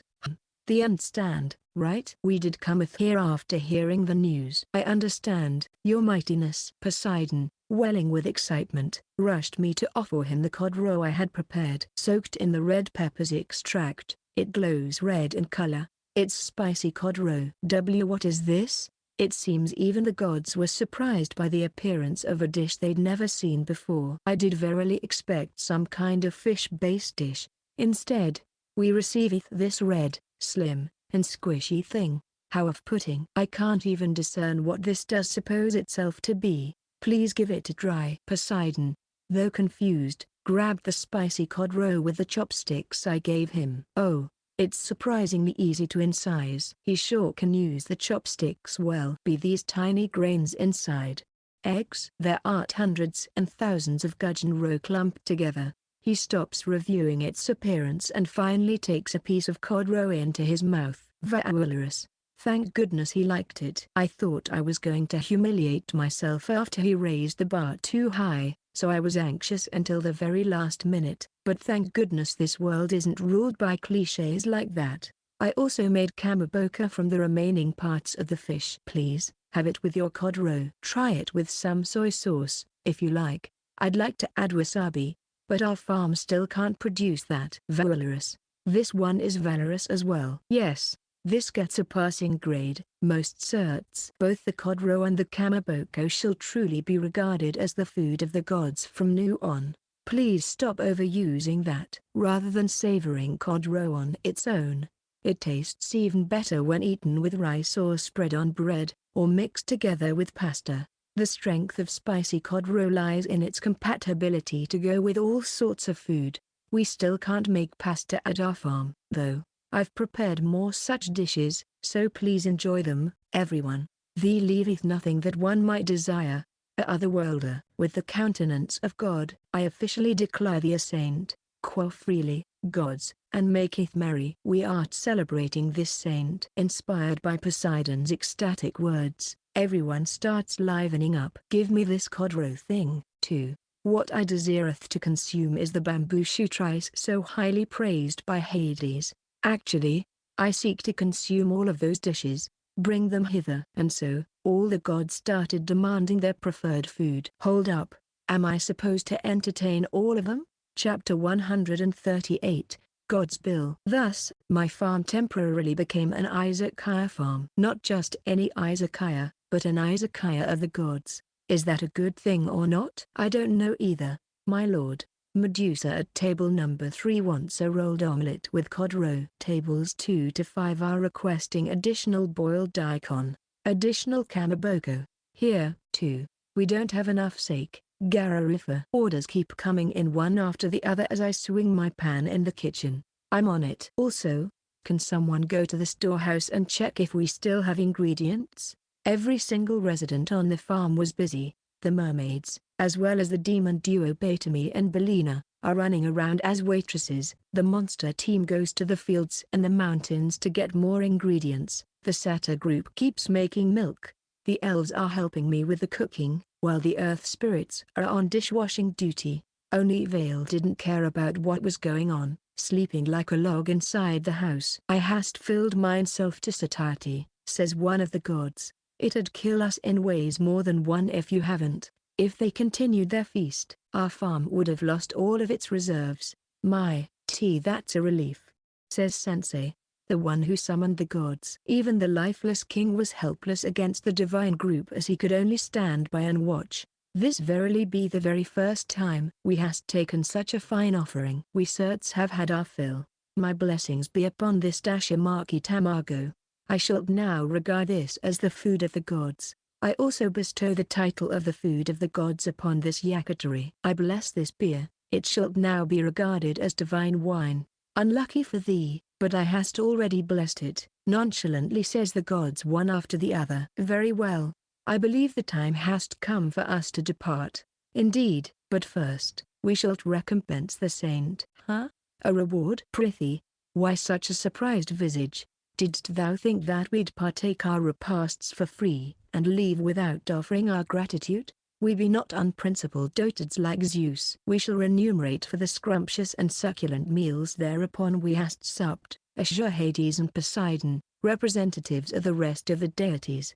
Well, nothing would be better than getting rewarded for our efforts, I suppose. But with all due respect, it still comes to me as a surprise. I thought gods were more unreasonable than this. Zeus is solely responsible for our infamy. Oh, I see. I now declaim to all deities present here, I would like to remind thee to never speak a word of this Elysium to Zeus. Of course, The gods unanimously agreed. If that gent finds out about this place, he will proclaim it as his exclusive sanctuary and declare dominion over it. On top of that, the gent would vex the children of men and eventually extirpate everything. To prevent that from happening, not a word of this Elysium shall be uttered before Zeus. If he unearths information regarding this place, then we shall unite and beat him to a pulp. Well, being protected by the gods themselves is more reassuring than ever. Let us not get sidetracked. What we should engage in talking about now is what kind reward to giveth our most wondrous saint. Just so thee might apprehend, the gent hast already taken a gift from Hephaestus. Keepeth in mind to not break the gauge of not giving more than one gift. Didn't he also say that before? Just what exactly is this gauge? Long ages ago, Zeus bestowed upon the human race various blessings. He excessively did give those folk protection, blessings, and holy armor without nary an end. As a result, the human race becometh as stout as the gods, so that it began to disrupt the very balance of the world. Those were verily tough times. Back then, the most wondrous hero of the human race gathered all the power that could be found and easily betrayed Zeus in a trice and did strive to overthrow us all. The three realm deities then did cooperate and managed to suppress him.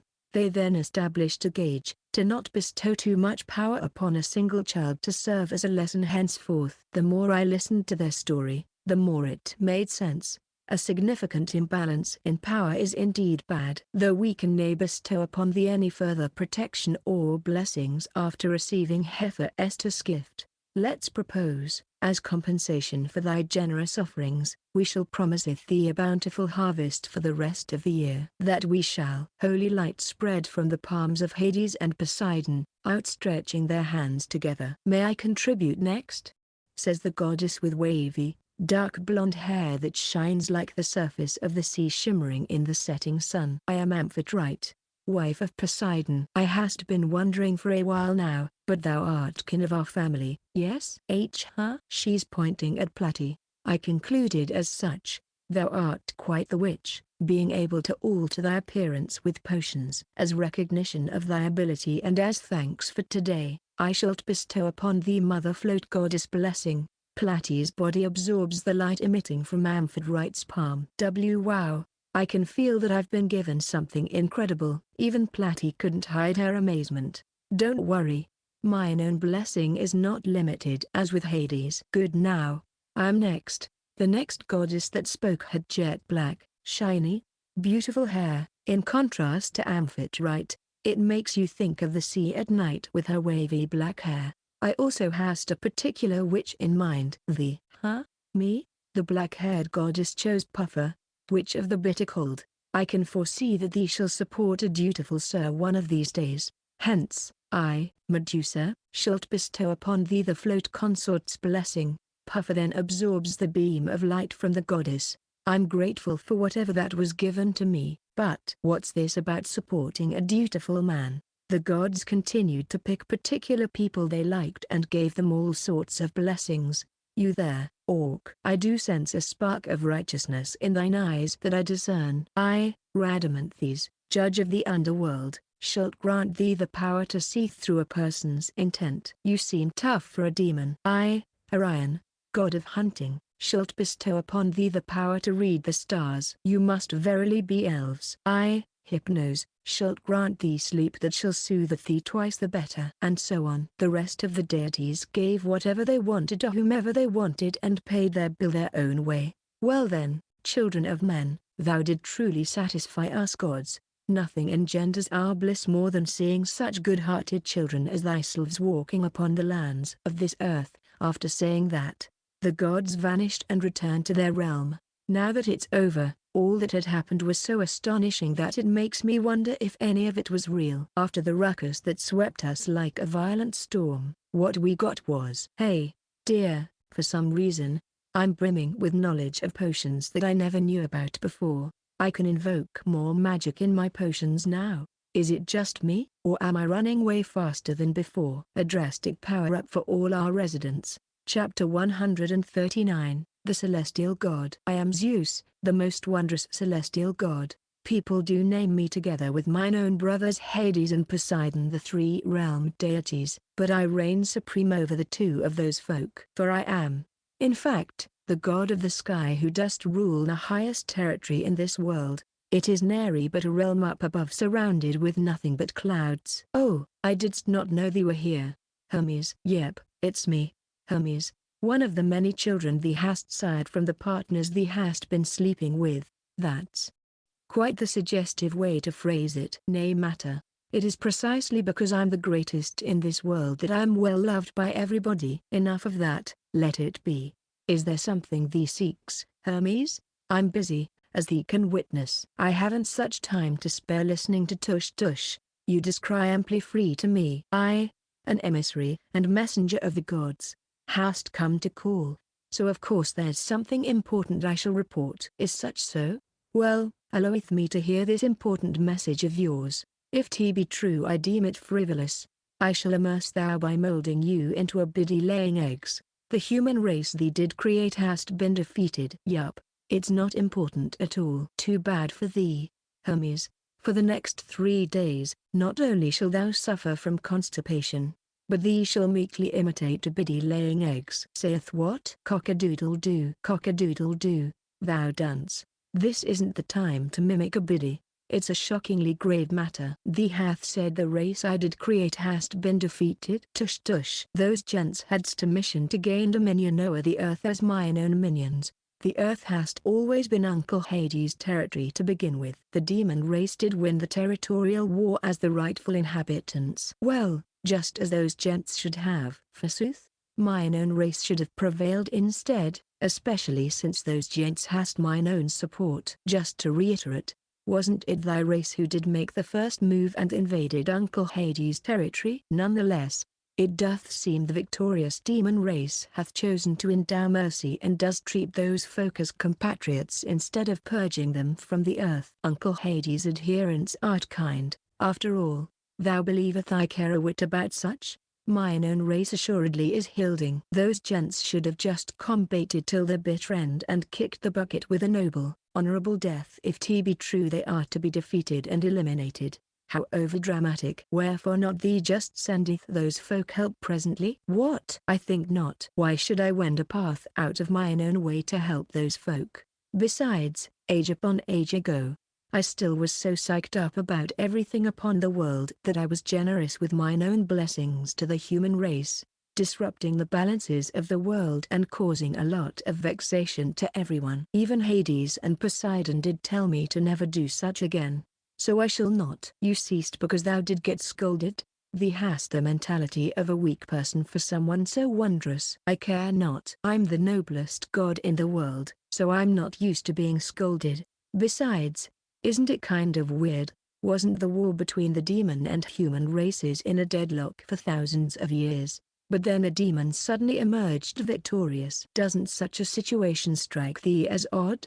Doth thou think Hades hast supported his own race underhandedly? He's not like thee. Nay, I'm sure the gent didst something. I hath decided thusly that gent didst, so the gent didst. Tell thee what, if 't be true thee tries to wage war against the other gods based on some false accusation, I, and the rest of the celestial gods shall turn against thee.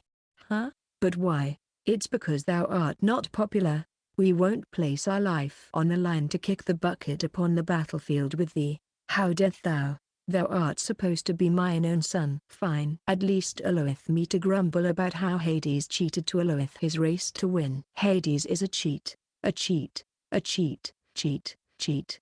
Hold, happily if 't be true should I complain to Hades, the gent shall show kindness enough to giveth us a part of the earth. I'll appeal to the gent by using the area of the humans that gent did fail to claim as an excuse.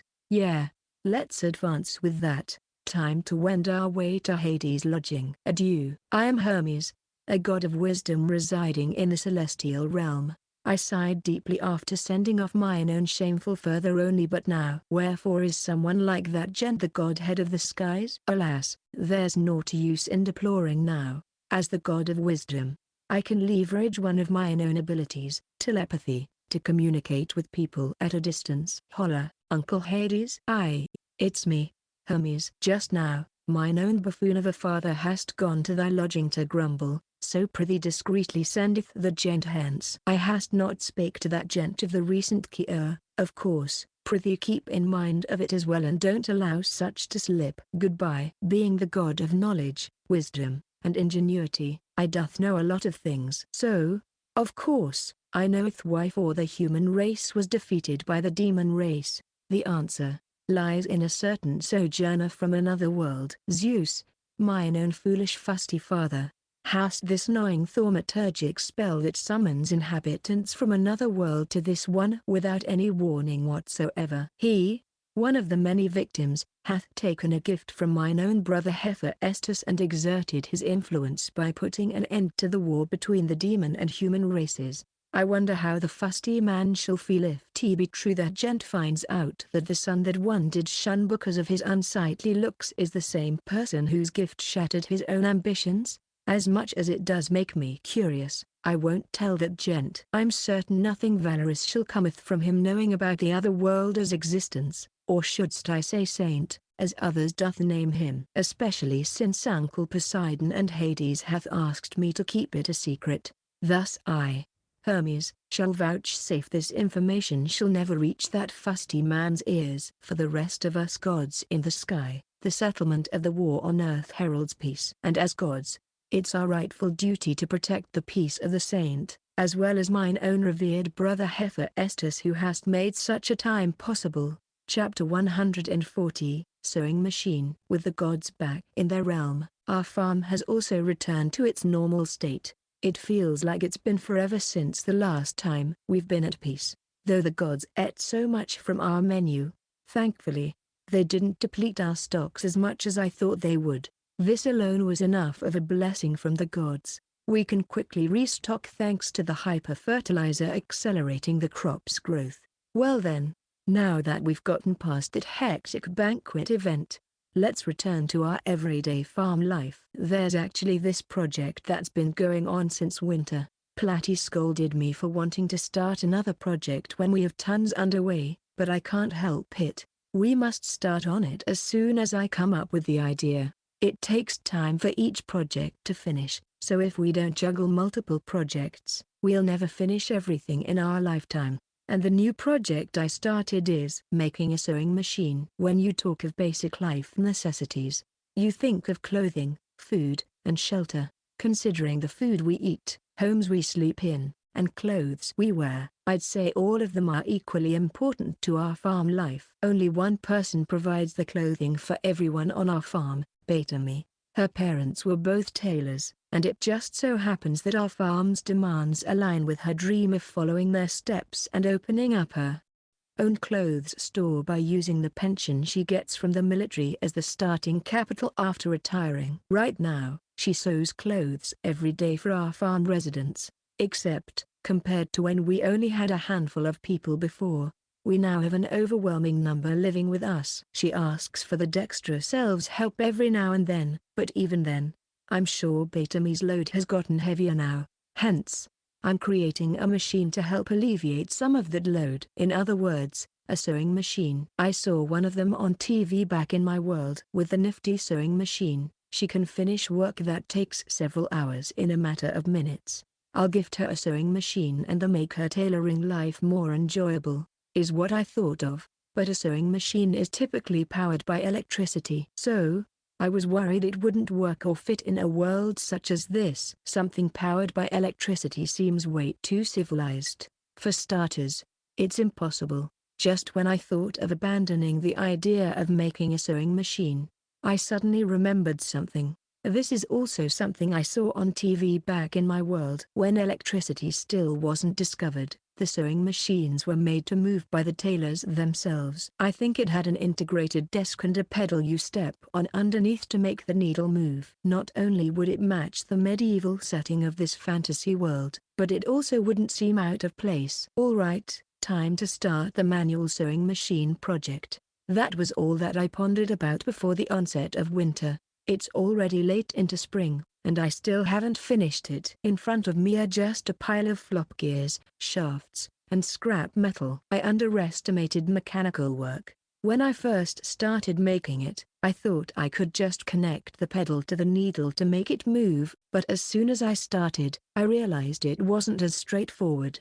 The basic materials for this otherworldly sewing machine are, of course, mana metal. Even after lavishly using up the most precious metal of this world and giving it shape with the holy sword, nothing comes together. Having seen only the outside appearance on TV, there was no way for me to have an accurate grasp of the internal structure and workings, so I was utterly at a loss. Maybe I got way too ahead of myself. I resumed working on the machine after the banquet, but I was again confronted with its impossibility. I need to develop a novel way to go about this if I want to make some progress. Our farm's residents received various blessings from the gods, but is there any ability to help us out? Guess not. I already have a gift from Hephaestus, so shouldn't I ask him for help instead? He's the god of artisans. After all, he's probably the first god I should depend on when it comes to a problem like this. I went to the altar inside our house and prayed to Hephaestus. Dear Hephaestus, there's this machine that makes sewing clothes faster. Please give me a hint to develop it.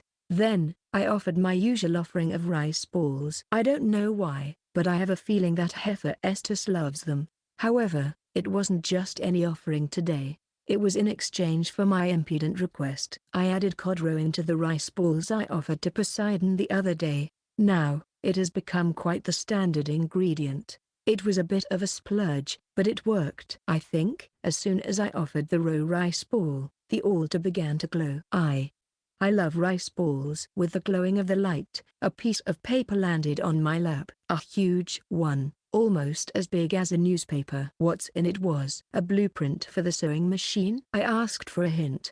Instead, I got the entire answer. Are you really alright giving me this for just a raw rice ball? Hello, God? As expected of the god of crafting, he's even knowledgeable about the structure of machines. We made progress in one go. Later on, I found out that rewards received from offerings do not violate the promise between the gods of giving not more than one gift to every individual. Gifts and rewards are two different things, and as long as the intent of the promise is preserved, that is, to not upset the balance of power, it's all right. They believe that the world's balance won't be disrupted over a fair exchange for something a mortal offers. Chapter 141, Mechanization Wave. Sewing machines seem to have bobbins as one of their parts, an essential item to make the machine sew automatically. Yet, I had the gall to make a sewing machine without knowing the existence of bobbins. Reflecting on my own naivety, I started working based on the blueprint Hephaestus gave me. With help from the head carpenter Orcubo in the dexterous elves,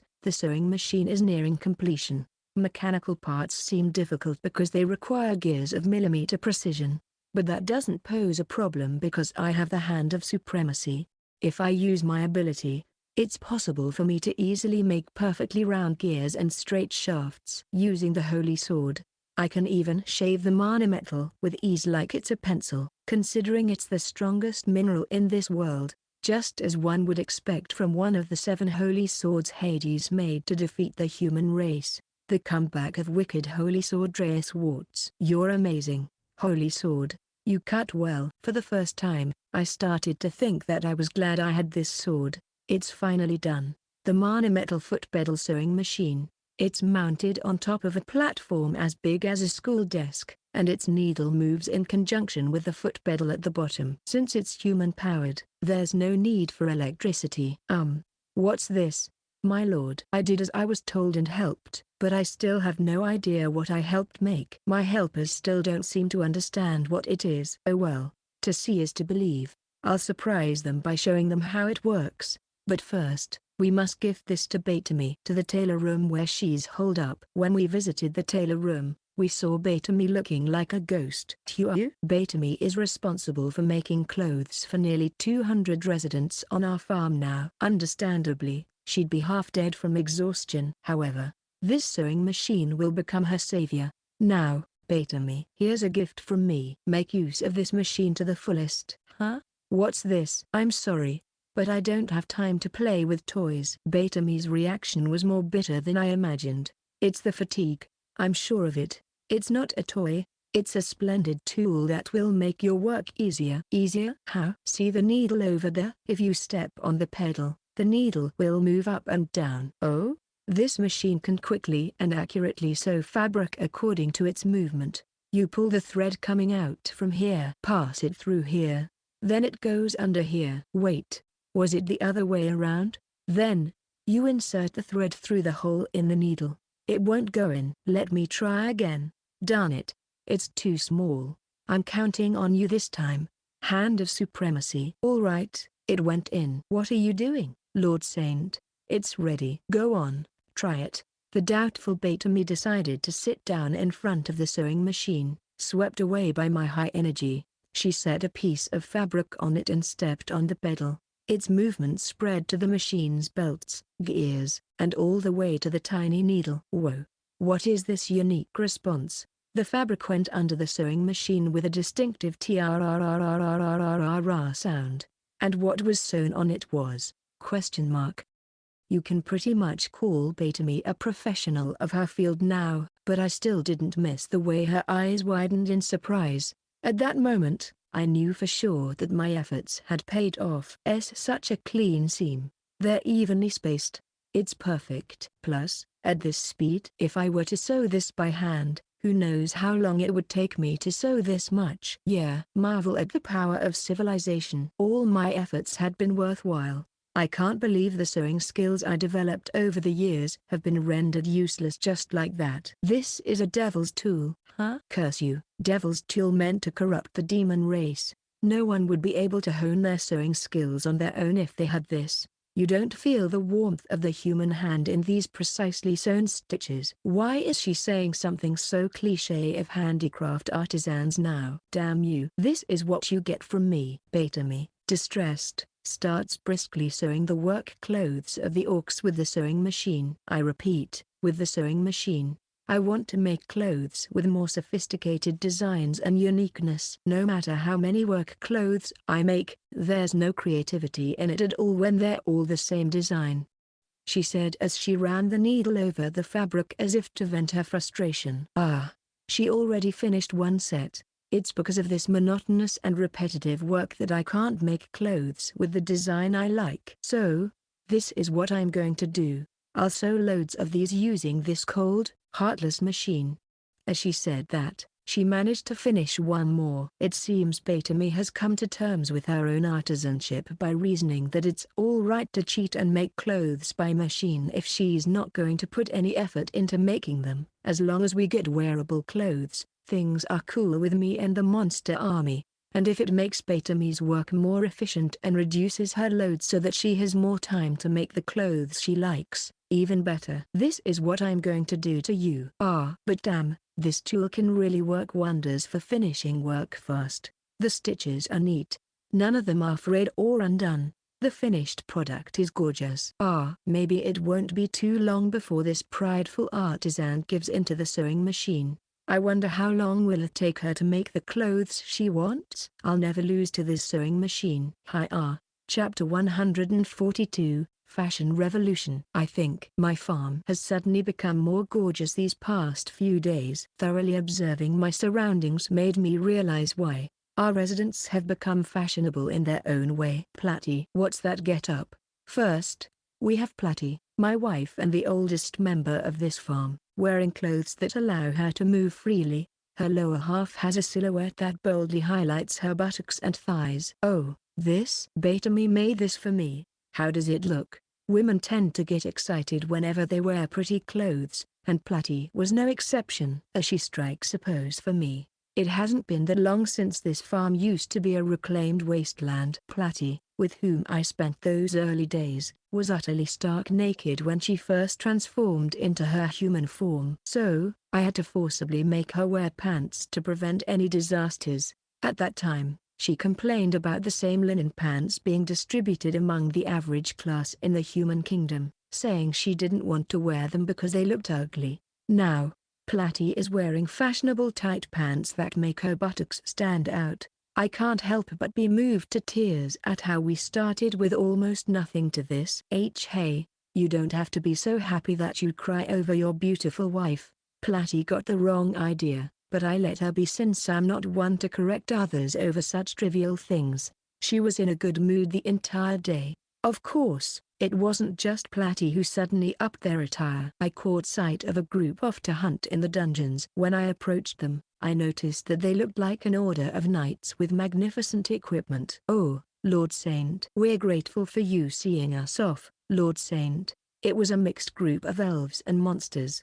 The elves who main at mid to long-range attacks with their bow and arrow have basic light clothes, but the leather armor they're wearing now looks really great on them.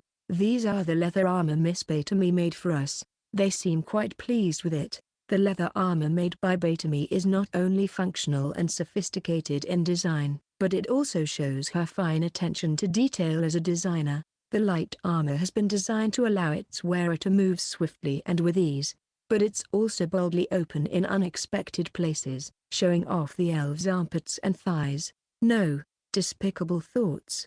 Begone. Aside from the elves, there's also Lampai from the mermaid race. Perhaps it's because of her past experience as an imperial guard at the Mermaid Kingdom that she doesn't hold herself up in the brewery like the rest of the mermaids. Instead, she often goes exploring in the dungeons. Compared to the elves, she's heavily clad in armor. Did Batamy also make this? Lord Saint, please take a look at this. She's like an excited little kid showing off their new toy. She elevates her left arm to show me the bulky gauntlet equipped on it. "Take a good look, okay?" She directs her arm toward a large, empty space and grabs her left wrist with her right hand as if turning on a switch. Then, flames fiercely erupt from the gap of her gauntlet. A flamethrower? The inside of the gauntlet has a built-in mechanism that fires explosive magic potions. Did this also arise from Batamy's creativity? Isn't this pretty far from fashion already? Lastly, the leader of the orcs leading today's dungeon exploration team, Orcubo, has arrived. He, clad in heavy armor, straddles the armor homunculus horse he got from Zothsera before with a mana metal axe in hand. Did Batamy also make that? The sky's pretty much the limit now. With his fine horse, giant axe, and magnificent suit of armor, of course, he'd look like an army general. Because of him, this mixed group simply going to the dungeon to hunt some random monsters has an imposing atmosphere of an expeditionary force. Orcubo looks way too much like a general. "Which kingdom are you planning to invade?" "Being graced by your presence as you see us off is a great delight, my lord." God, even the tone in his voice sounds more dignified now. "We shall come back with marvelous results. But you're just going to hunt in the dungeons. Why make it sound like you're going to subjugate some barbarous country and come back with new territory to offer to your king?" "Ah, I know. He must be the type that gets significantly influenced by what he wears. That's why he's acting like this." The influence of that manual sewing machine on Batamy must have been so strong that she could create such a variety of clothes. Its sewing speed has remarkably reduced her working hours, allowing her to make clothes that she likes in her free time. "I'm at the prime of my youth." When I visited the tailoring room, I found Batamy cheerfully working on the sewing machine, full of life. "I haven't felt the fun of making what you want, how you want it in such a long time. I guess the stress from making the mass-produced clothes to no end was the reason for her whimsical behavior the other day." Nevertheless, the flamethrower gauntlet and the general armor are still beyond the realm of clothing.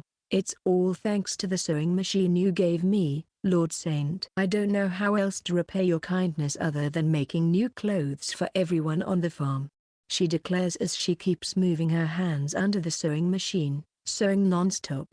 The fact that she's sewing with the machine means that "You're making the mass-produced work clothes right now?" "Whatever are you talking about, Lord Saint? I'm sewing my masterpiece right now." "What else, huh?" "Didn't you say that using the sewing machine is blasphemous because you can't feel the warmth of handmade clothes? The sewing machine gives cleaner stitches and better quality. After all, Batamy has already lost to the sewing machine. It's this mechanization wave that's going to ruin the market." "I'm sewing your clothes right now, Lord Saint." "Huh? I'm going to make it as luxurious as it can be, befitting of you as the owner of this farm. So please look forward to it." "Do you want me to add some hidden features?" Hearing her words made me anxious, thinking that I would be dressed like royalty. "Batamy, Your craftsmanship knows no bounds. Finally, Malga, the head elf of the leather good production team, came to discuss something with me. Please equip our workshop with sewing machines as well. Wow, it seems she got envious after seeing Batamy. We'll have many opportunities to use the sewing machine as we make lots of bags and belts. We want a sewing machine so badly. It's unfair that Miss Batamy gets the priority treatment just because she has lived here longer than us. We deserve it, too. Even the other workers joined in and pressed me. But you see, making it is hard work. You strike the metal, shave it, all while maintaining millimeter precision. Your eyes grow tired. Your fingers go numb. Then you wouldn't want to go back to working on it for a while. Lord Saint Batamy arrives on the scene. I have a request to make. Could you please make another sewing machine? It's better to have a spare and would help my pitch in assistance. You make it sound so easy. It's nice that mechanization has made your jobs easier, but think about me here. I'm still going to make that sewing machine by hand, you know. Chapter 143, The Silkworm's Murmur. We are the adamantine silkworms. However, we weren't always named so. It's the name given to us by our great master who gathered us from the dungeon. Though we are called monsters, we are the same size as that of a regular worm with no combat abilities. We are absolutely meaningless creatures who mothers don't bat an eyelash at. We crawl the dungeons, doing neither good nor harm to our surroundings, neither feared nor respected, neither hated nor loved. Our fate was such that our life ends upon getting trampled by fellow monsters or passerby adventurers. Our great master then rescued us from our meaningless and worthless lives. We have something of a characteristic, and that is spewing thread. It doesn't mean that much to us. Just because we can spew thread doesn't mean he can use them. It's not like a spider's web that doubles as a trap. However, our master liked our thread so much that he brought many of us home with him. We had only been crawling around the dungeon until our fated meeting with him, and now, we have our own splendid room. What a bliss!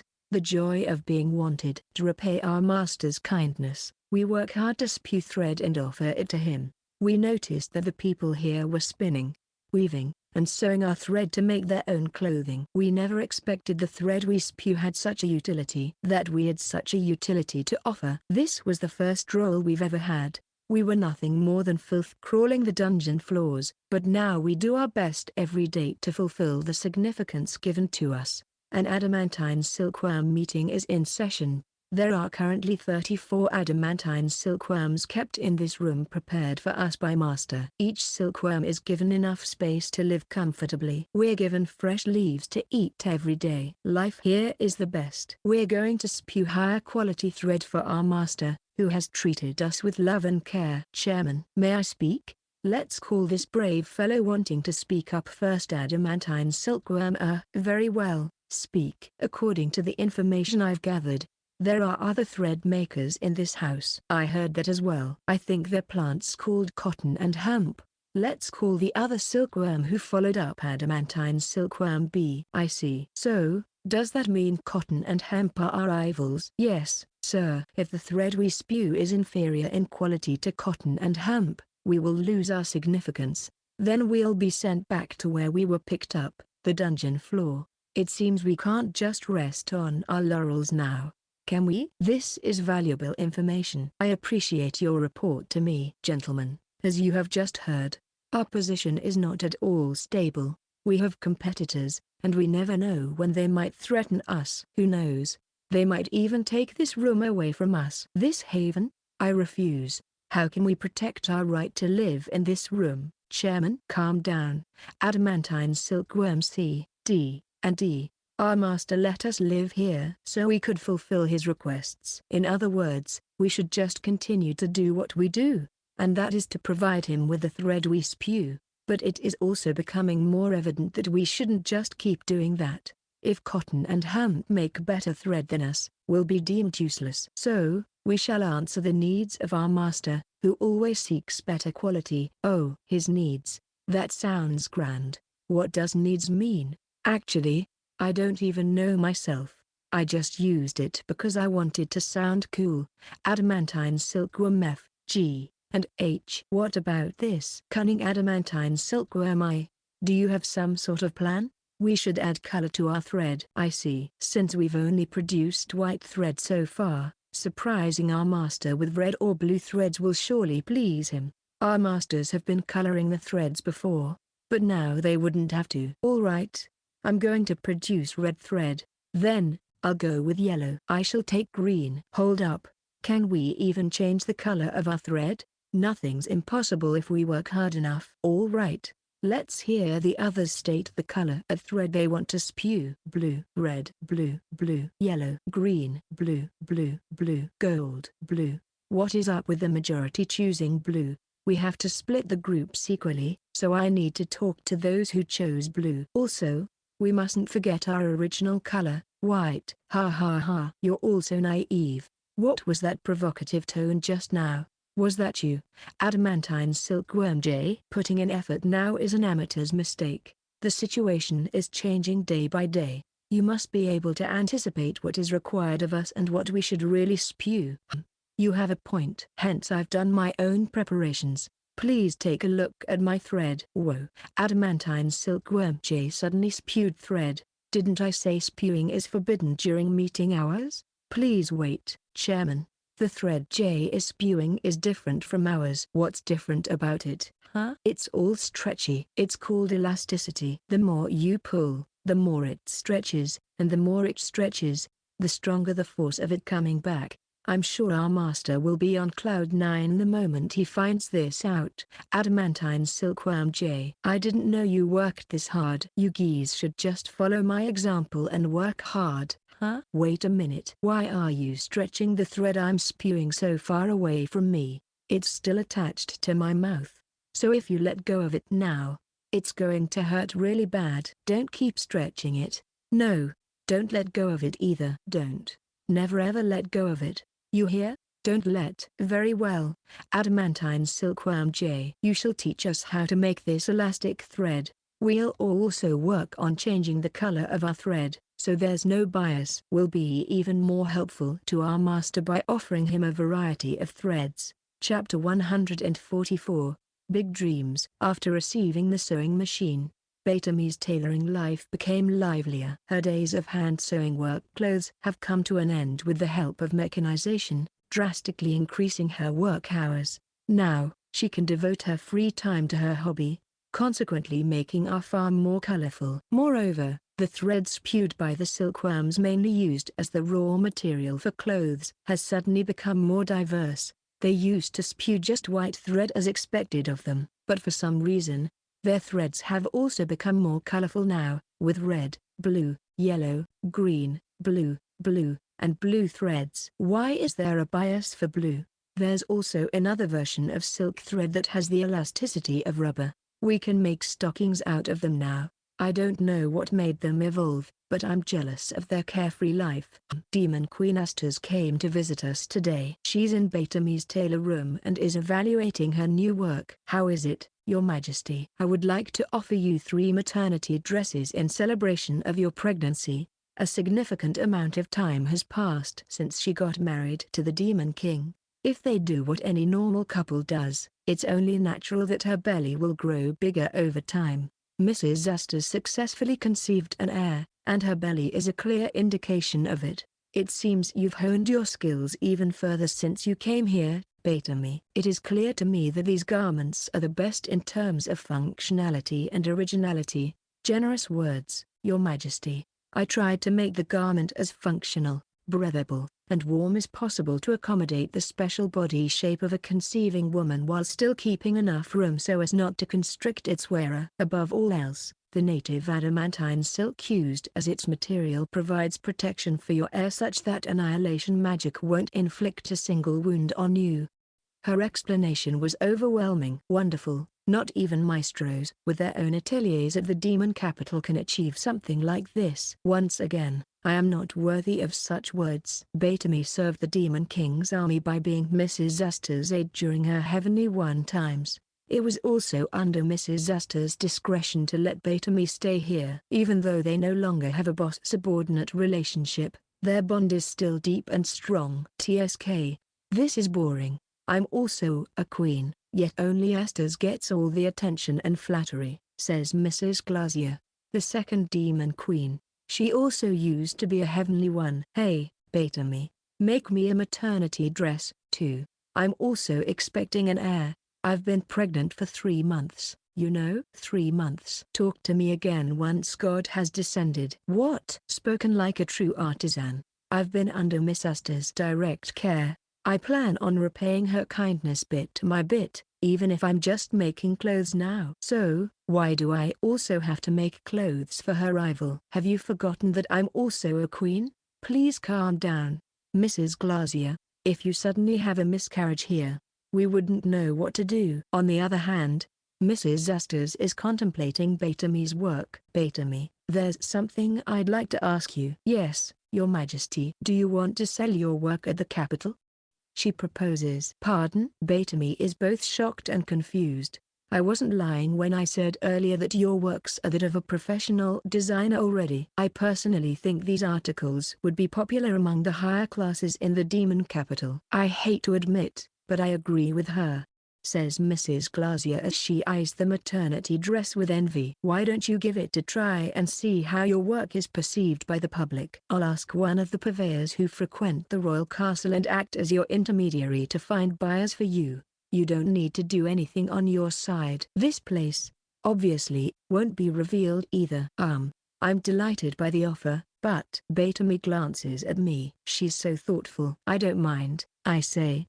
Besides, our farm's residents all have their own set of work clothes and daily wear, and she's getting more and more free time now. If we don't outsource here and channel her energy into something else, her appetite for tailoring will be unmanageable. Miss Astor's, I have a request to make. Your original dream was to open a shop in the capital, right? Naturally. It can only be realized when you actually start selling there. It was an all-too brilliant concern of Mrs. Astor's, who has now embodied the dignity of a demon queen. Betamy's childhood dream came true after an unexpected turn of events, starting from the ups and downs of being a heavenly one's aide. I feel honored to say that my farm also played a part in her journey. How nice. Eek. Belina, Betamy's partner, Belina, the other half of our demon duo, was already standing right next to her without anyone noticing her presence. She has recently mastered the skill of moving around quietly like a ninja. While I was struggling to find my identity, Betamy only keeps moving ahead. We both started as Miss Astor's aides, and yet, Belina went on with her usual drama, so no one's surprised at this point. Miss Astor's, congratulations on your pregnancy. However, someone as useless as me can only offer stones and weeds as a congratulatory gift. I see. Belina, I think your character stands out the way you are right now. Mrs. Astor's has finally gone and said it. I've been aware of it the entire time but never dared to bring it up. Wow. I'm destined to be jobless for good. Surely enough, Belina ran off. It's not that I think she's jobless. She's been helping us with important matters in her own way. It still feels like she doesn't have an actual job, though. Betamy, shush. Aren't you only making things difficult because of the way you make her see things? I've been thinking of having a heart-to-heart talk with Belina to help her find her identity for a while now, but I'm afraid it would end up in a disaster and do the exact opposite of it. I guess I'll wait and see how things go for a little longer. This period continued for a while. A few days have passed since Betamy started producing clothes to sell in the demon capital under Mrs. Astor's consignment. People bought them, says Mrs. Astor's, who directly came to tell us. It had the highest bid in history. What? Now, the Betamy wave is sweeping the entire capital. Chapter 145, Purveyor. I am a merchant of the demon race. My company, Pandemonium Trading Company, has been in business for more than 20 generations. We are the #1 influencer in the demon kingdom and are proud that we handle all the products being distributed across the country. Similarly, I, Shax, president of Pandemonium Trading Company, am one of the handful of purveyors who had the honor of receiving direct orders from the king. Now that His Majesty has destroyed the human kingdom and indeed became the king of the earth both in name and substance, we will be able to expand into the untapped distribution network of the human kingdom and steadily increase our profits. The future of our firm alongside the demon kingdom is going to be smooth sailing. But then, I was suddenly summoned by a certain someone. Being in front of First Demon Queen Asta's dignified presence made me so nervous that I kept sweating bullets. Her Majesty used to be part of the military circle as one of the Heavenly Four and exemplary in her accomplishments and abilities. She was temporarily exiled after losing in a political war. Still, she and His Majesty somehow became a betrothed couple during those times, and she made her splendid comeback as the Demon Queen. Her Majesty has also contributed immensely to the invasion of the human kingdom recently, and no one dares oppose her since she became queen. And now that she is carrying the king's heir, her glory would be absolute should she give birth to a boy. In short, Queen Asta stands equal with King Zed, so we must pay her our utmost respect. As a purveyor of the king, orders from His Majesty's immediate family are also valued highly. Suppose we fail to entertain their requests and be banned from entering their place, it would cause our business downfall. It is my humblest pleasure to have an audience with you, Your Majesty. You don't have to be so formal. I also should have summoned you sooner than later, but matters regarding the reform and invasion of the human kingdom right after my inauguration as Demon Queen haven't given me the time to do so. Surely, you've been impatient. Forgive me. Please, think nothing of it, Your Majesty. That's right. This is the very first time that I've ever been in an audience with the Demon Queen as her order taker. That's why I'm this nervous. Women have always been pickier about their choices than men. I don't know what kind of orders I'll be receiving from our new queen, who now has life and death power over us. Of course, she had been doing business with us even during her time as a heavenly one, but she was in charge of different things back then. You never know how people change once they gain even higher power. I pray that she's an easy influencer to do business with. We, Pandemonium Trading Company, has served as purveyors to the Demon King's family for generations. If there is anything His Majesty's family desires, we are more than prepared to search till the ends of the earth just to provide it to you. I just have to promote my sales for now. It would be an honor to receive your request, be it from the most trivial item to the most invaluable one. As a merchant of the demon race, I, Shax, pledge to always live up to Your Majesty's expectations. Very well. I have one favor to ask of you. Whatever can I get for Your Majesty? A dress? Jewelry? In fact, I've already brought with me multiple articles that I think will suit Your Majesty. No, that's not what I meant. I already have enough clothing with me. I see. Drat. But Her Majesty is right. I can see that she has wonderful vestments with her. All the attire she has worn in public had exquisite designs, shocking the demon fashion world. I, including other demons in the same industry, know nothing about where she purchased it. Could it be that a new merchant group has gotten close to the Demon King's family without us knowing? If so, we, Pandemonium Trading Company, were in unprecedented danger of being thrown off our top position in the merchant industry. I was so excited to offer Her Majesty maternity dresses now that she's conceiving, but she is already wearing one.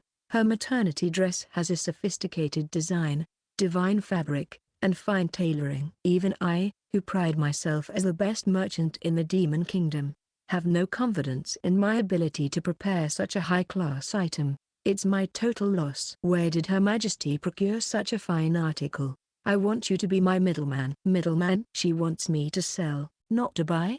That's not an unusual request. We often acted as the past Demon King's intermediaries to sell their treasures for raising money used in war. But I'm not knowledgeable about commerce, so I'm not sure if that's what you call it, but I'd like you to sell articles in place of a certain someone. The profits would be split 50-50 between you and her. What do you think? I'm willing to do my very best no matter what Her Majesty wants, but I cannot say anything for sure until I see the articles first. Selling inferior goods would affect the reputation of our company. After all, I know I shouldn't offend Her Majesty, but do I really have the courage to refuse if needed? You make a valid point. What I want you to sell are our clothes. Clothes, Your Majesty. I have a very special friend who tailors clothes for me. I want to make sure that her work reaches others. Your Majesty's apparel? Yes. In fact, this maternity dress I'm wearing right now was also done by her. Understood. A quick decision. I can't call myself a merchant if I don't grab the opportunity right away. I never would have expected that Her Majesty's clothing was a one-of-a-kind piece tailored by her own designer. No wonder I couldn't find out where it was bought. My merchant heart beats hard like a wild animal from the sense of security that the possibility of a new arrival penetrating the market has been eliminated and the anticipation of handling delicate articles. Please rest assured and leave the mediation to me. I'll sell them at the highest reasonable price possible. Is that so? There's no need to go the extra mile for it. First, allow me to meet the designer face to face and sign an exclusive contract with her then and there. Now, I was so excited that I didn't notice Her Majesty was taken aback by my own behavior. My intuitions are screaming at me that this product would definitely sell. The apparel made by this mysterious designer will definitely take the fashion world by storm. I can also make profits from it. What could be better than that for a merchant? None. Our company will continue to thrive in the new era with bigger profits. Chapter 146, Auction. I am Shax, a merchant of the Demon Kingdom. The day has finally come to sell the apparel under Queen Asta's orders. Nevertheless, says Her Highness, still taken aback, I did say I want you to act as an intermediary to sell these clothes for me, but I wasn't expecting you to host an auction for it. That's right, an auction. The venue we had set up inside our company was already full of spectators and bidders alike. Our business is roaring. Going all out with our advertising was worth it. I understand your enthusiasm, but was it really necessary to go this far? I was certain you were going to cater directly to your customers according to their size and needs. Indeed, that would be the usual case since we cater to the upper classes. We don't do retail. Instead, we directly take orders from our customers, just as Her Highness said. But the art of selling must also conform to time and circumstances. The vestments Her Majesty wears have always been a hot topic. Frankly put, everyone envies it. Ah, really? I didn't know. Many demon aristocrats have asked for custom orders from various famous designers to make the same dress as Her Majesty. However, the results were all different. Perhaps there may have been a difference in materials or ideas because none of them were one bit close to the original. The more imitations were circulated, the more they envied the original. The more people wanted to buy them, the higher their value became. It's the perfect inflation spiral. Hence, the moment Your Majesty's precious, exclusive designer is made known to the public, and her works are put up for sale, it's inevitable for it to attract attention. I see. So, if we only approach specific customers, the rest will feel that they've been left out. If that happens, our company will suffer a huge loss of profit from incurring our customers' enmity. That's why you set up an auction? There will be less partiality if we equally advertise to all our valued customers and have them gather at one venue. And because of the auction system, the prices will naturally rise on their own. Your Majesty's presence here today makes the apparel more authentic. For that, Pandemonium Trading Company is forever grateful. Think nothing of it. I was the one who asked. I'd feel guilty if I didn't cooperate somehow since I've already been a little selfish. I accepted Her Majesty's request to act as an intermediary to sell her articles, but she still hasn't revealed the identity of her personal designer. Signing an exclusive contract with Her Majesty's designer could have promised us success till the day I die, but I guess I'm being too greedy for aiming a grand victory in one fell swoop. For now, I'll just do my best to get the most out of today's event. Well then, Your Majesty, I'll be taking note of the highest bid prices, so please grace us with your presence till the very end. Oh, okay, but don't be too greedy, alright? The audience applauded the moment I went on stage. I waited for the applause to die down, then proceeded with my speech. Ladies and gentlemen, thank you for gathering here today at Pandemonium Trade's special auction. Another round of applause from the audience. I waited for it to die down once again. By the favor of Queen Asta's, we have prepared a line of goods made by her personal designer. Please give a round of applause to our queen. Of course, I didn't forget to mention our honorable guest. With the Demon Queen in a good mood, we'll be in luck if she makes a slip of the tongue about her exclusive designer. Now that I've gotten the introduction and formalities out of the way, it's time to proceed to the main attraction. Without further ado, let us begin introducing our articles one by one. At my signal, A dress mounted on a mannequin appeared on stage. I received several garments from Her Majesty, but I'm going to introduce the most luxurious of them from the get-go. Item number 1 is a formal dress perfect for a noblewoman. If you wear this to a ball, you'll definitely be the center of attention.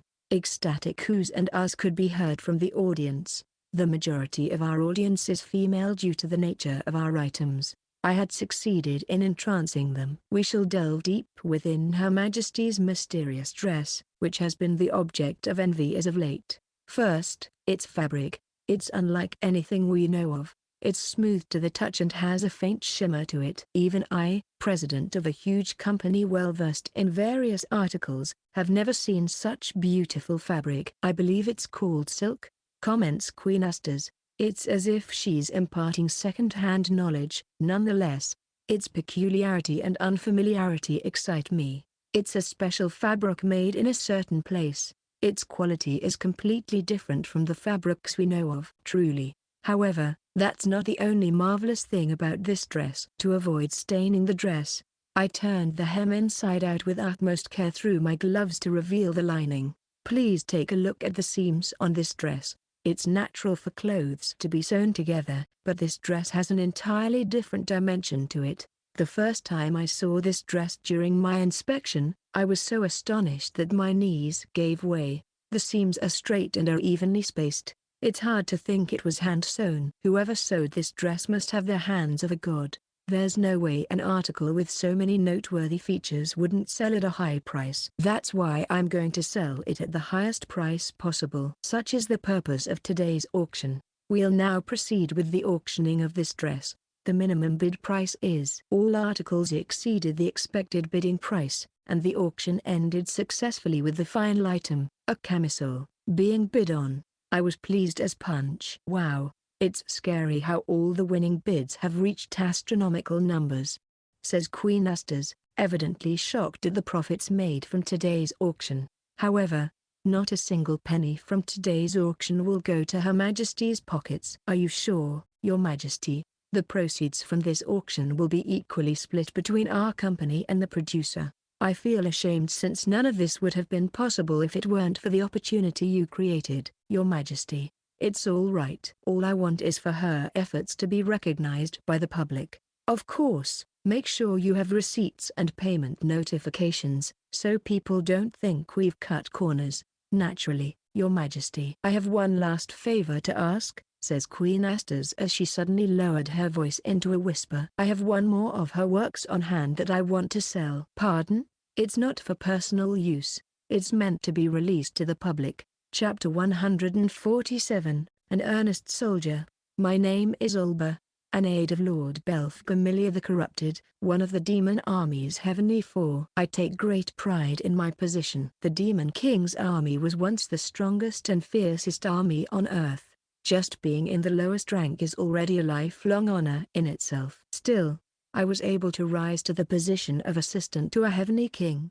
Of course, I'm not being vain about my own abilities that got me here. A novice like me wouldn't have received such an honor if it weren't for the luck I was blessed with.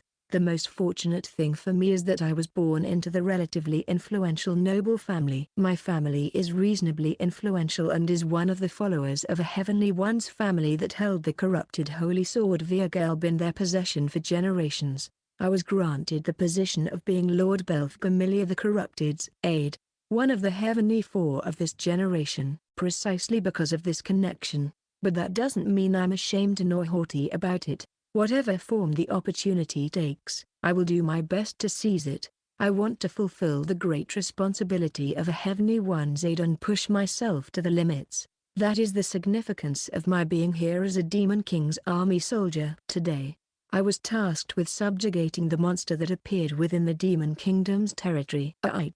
You know what to do. My superior, Lord Belphegor, always gives me orders in such a tone. Slothful, lethargic, carefree, and lazy. That is how the world sees him. In fact, Lord Belphegor has never taken an active role ever since he assumed the position of a Heavenly One. He only carries out orders given by Demon King Zedn and does nothing more than that. Naturally, Lord Belphegor doesn't have glorious merits like the other heavenly ones, so it's no surprise that he lacks public appeal. However, for me, none of those change the fact that he is a superior I must respect. Understood. I will fulfill my duty and return victorious. No need to be so formal. Keep it cool and casual. Besides, you're just going on a simple patrol, and if there's nothing wrong in particular, then all the better. As my superior said that, he went to the hammock he brought to his office and napped there. It's not like he'll change his ways even if someone like me starts criticizing him now. I left the office without uttering another word. I think he's fine the way he is, says Balam, a fellow aide accompanying me as we lead our troops. Most of the Heavenly Four have 4 to 5 aides, so Balam is my colleague. I will be guarding the territory together with him. It's his way of protecting himself by making people think he's lazy and useless. In fact, thanks to that attitude of his that he didn't get involved in any political issues and survived the recent Reformation. I know. But still, 2 of the 3 remaining Heavenly Ones were married to His Majesty and became Demon Queens. It's almost like a promotion for them. Comparing Lord Belphegor to Lord Ravilion the Coveted, the only person who was overthrown from being a Heavenly One, would only mean that he didn't commit any mistake that allowed him to secure his position. Return is the opposite of risk. Just dodging that bullet is already an achievement. Besides, Lord Belphegor's way of life just might be the perfect thing for the army from now on. Balam's words emotionally resonated with me, perhaps because I had a vague idea of what he was talking about. Demon King Zedden has destroyed the human kingdom and put an end to the generations-old war. That was probably the greatest achievement of our race, but now that he's accomplished his mission, there's nothing major left to do. You mean he's done all that he needed to do? Come to think of it, with the human kingdom gone, what are we left to fight now? There is nothing more useless than an army without enemies. In addition, will soldiers like us, mere pawns of war, still have future opportunities to rise among the ranks? Taking such a bleak future into account, it rings true that having a peaceful lifestyle like Lord Belphegor is the most suitable for us soldiers. We can't say for sure just yet. I say under my own breath. Humans aren't the only enemies of the demon race. There are still monsters out there. Sure, we may command some anthropomorphs, but the great majority aren't one bit controllable and just run amok indiscriminately. The reason for our sortie today was that we received a discovery report of a dangerous monster. Hence we're headed towards the place it was sighted at to investigate. If there really is such a monster, we, Lord Belphegor's commanding unit, will use our forces to crush it. We are still needed. We'll do a meritorious deed by slaying these monsters and garner Demon King Zedden's praise. Don't bite more than you can chew. You spent most of your life as a sheltered boy, so if you get killed in action, I'll have to deal with consoling your family. Balam's words irked me. Don't put it like that. Didn't I say that lineage doesn't matter in the military? You're saying that exactly because you grew up sheltered in a well-to-do family. I mean, look at that armor of yours, ? Since we're on a combat mission, I have armed myself from head to toe. Some cloth can be seen from the gaps of my armor. I believe it's called armor underwear. Though it's underwear, they cover my entire body like any typical clothes. They're essential to keep direct contact with the hard armor from injuring its wearer and protect one's joints. It's all brand new and shiny. I heard that your mother gave this to you just before we set out on our mission. It totally shows her desperate desire for her adorable only son to return home alive. Honestly, I find my mother's consideration a mixed blessing. People around me already ridicule my sheltered upbringing, and this brand new complete set of armor that I'm wearing makes me stand out even more. Still, I'm not an inconsiderate son who disregards his mother's concern, so I can only wear the armor she gave me. My previous armor was wearing out, anyway. Those who are born into noble families like you have their own roles to play. Once you've served your country and gained prestige, retire right away and succeed as the heir. Then, marry someone and start your own family. Now that the war with the human race is over and times are peaceful, such a way of life is becoming more and more in line with our world. Let's just hope the locals were wrong and we don't encounter any monsters in this mission. Balam's right. Soldiers will gradually become a thing of the past from here on out. They will be deemed useless and disappear from the center stage of history. Speaking of which, what happened to her? She was an aide of the former Heavenly One Asters, now Demon Queen. Perhaps we were in the same rank that we often saw each other during military meetings. Still, ever since her boss, Lady Asters, became queen, I haven't been seeing her around. I don't think she was transferred someplace else. Maybe she took advantage of her superior's prosperity and used the severance payment she received to retire. She was a commoner who went from rags to riches by becoming an aide to a Heavenly One. As someone who grew up with connections, I felt inferior to her. If I remember correctly, she was born to a family of tailors and dreamed of taking over their business and opening her own store once she retires. If she's no longer part of the Demon King's army, does that mean her dream has been realized? That's fine with me. We soldiers are losing our place on the battlefield, anyway. It's better to pursue dreams that hope for a peaceful life. I'll chase after my own dreams. My dream is to be on the battlefield.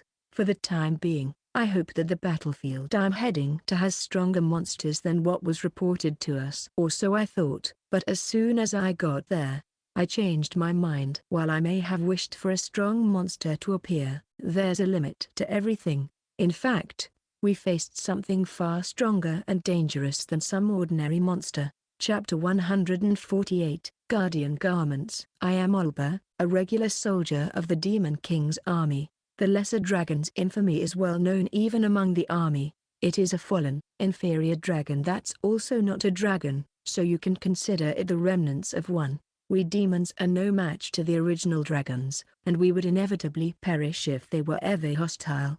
However, dragons have wisdom as well as overwhelming strength.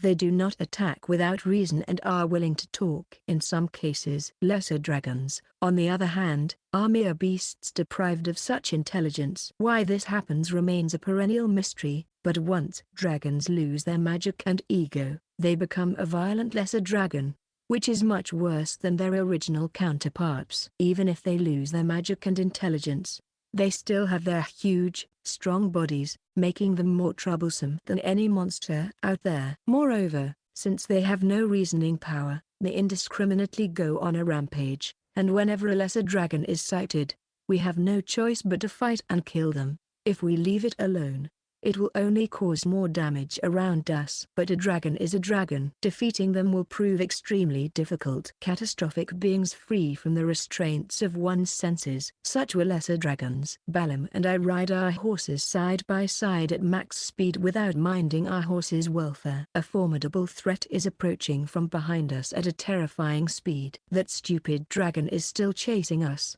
It is what it is. Of course, it would notice us, especially considering our number. We were only informed of a monster's trace, but I wasn't expecting to find a lesser dragon upon arriving here. Neither of our squadrons can handle it. We have to contact the main force at the capital. Facing the dragon head-on would only result in a foolish suicide attempt, so Balam immediately ordered the troops to retreat. He decided that fleeing in all directions would confuse the dragon and decrease the chances of us being totally wiped out. But why are you with me? There's no point if we don't split up. I know what you're thinking. You're going to make yourself a decoy so the rest of the soldiers can escape unscathed, aren't you? Otherwise, he wouldn't be zigzagging in his tracks and provoke the dragon on purpose. Balam is a veteran aide who also worked his way up from being a commoner. Just like that girl, I have to do what's needed at times like this, otherwise, the infantry won't be able to escape from that brainless dragon with the pace they're at right now. They're just going to get eaten alive. I'll go with you then. I'm also an aide permitted to ride a horse. I can't just run away here. Watch out. My horse abruptly turns to the side after I heard Balam's shout. We barely missed getting snagged by the dragon's claw. It has already caught up to us. Even our horses are at their limit. We can't expect them to run at top speed now. I know we mustn't lose our men, but that means their commander must also survive. What are you charging yourself towards danger for? I could say the same to you. That's exactly why the two of us came here. Either one of us must survive to inform Lord Belphegor of danger. An aristocrat like you should survive for more reasons than one. Just go already. But hesitating was a mistake. My horse and I are sent flying in the air by the strong impact behind. Olba, I knew after the direct hit that I had been mowed by the lesser dragon's arm. I gradually got separated from my horse midair as the world spun around me. The dragon's mouth is wide open right under me, awaiting my fall. Olba! Shouts my colleague in a strained voice. I heard a loud clang echo throughout my body. The lesser dragon failed to catch my entire body as my upper half poked from the dragon's mouth. This meant that I was going to be bitten in half, feeling the sensation of his sharp fangs crushing my spine down to my torso. And at that moment, I could feel the dragon's jaw slowly crushing me. I'm sorry, Mother. It seems I won't be able to succeed as the heir. I won't be able to see her again, either. Screech. The painful screech of the lesser dragon almost ruptured my eardrums. At the same time, a shock struck my entire body. Did I fall to the ground? Does that mean I'm still alive? But I was just bitten by the dragon. Wait. My upper and lower halves are still connected. I won't part from this world with just half my body. Hey, are you okay? Are you still there? As Balam rushes over in a panic, I look up at the head of the lesser dragon. Its fangs are broken. Is it suffering from the pain? Snap out of it. Now's our chance while it's writhing in pain. Run. After barely getting away from the lesser dragon for our dear lives, we called out to the other soldiers and regrouped. We sent an express messenger to the capital and waited for the main force led by the Demon King. There is a set procedure when it comes to exterminating lesser dragons. First, you must fire long-range magic from a certain distance. This is done not by one or two people but by thousands. It is carried out while alternating turns, hence becoming a massively scaled attack. As lesser dragons are bereft of intelligence and judgment, they try to fight back head-on, only to exhaust themselves. If this were the original dragon, it would plan its moves or might as well wipe out our race with its almighty dragon magic. But lesser dragons don't use their heads, while it exhausts itself in vain. His Majesty will deliver the finishing blow with furious holy sword in rot. A dragon's scales that are invulnerable to any normal weapon are no match for a holy sword. If everything goes as planned, the inferior dragon will fall without us having to suffer any casualties. You've done exceptionally well. I received a word of praise from Demon King Zedden with the dead lesser dragon in front of us. What an honor. This is the greatest merit a demon soldier could ever hope for, so much that my body quivers. Zolba and Balam's quick-wittedness from the discovery of the lesser dragon to their report was absolutely brilliant.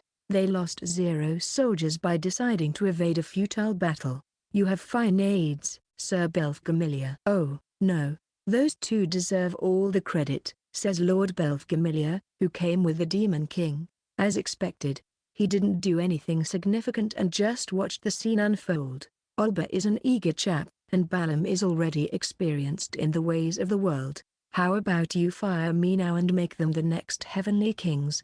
Then, I'll be able to enjoy my pensioned life without any worries. I'm afraid not, Sir Belphegor.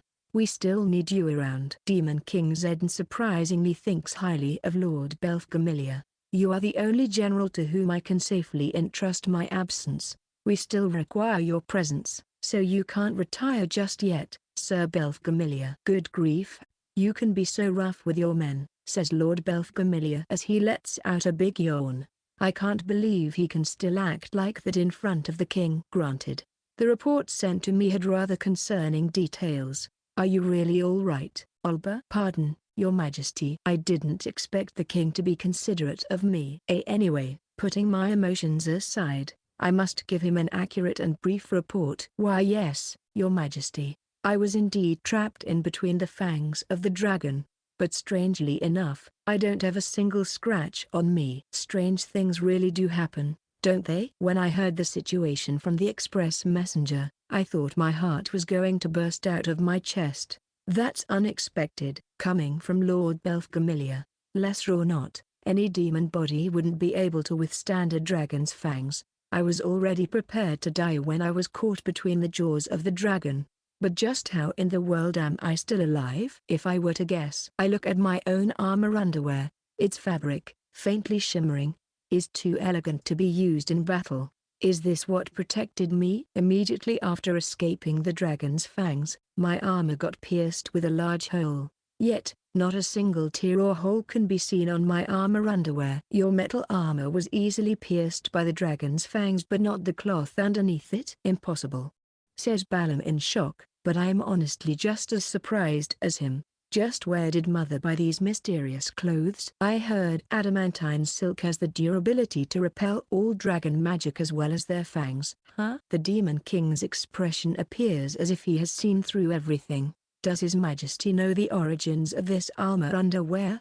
Nope. Even if I did, I wouldn't tell you. He knows. Man, the Demon King's terrible at lying.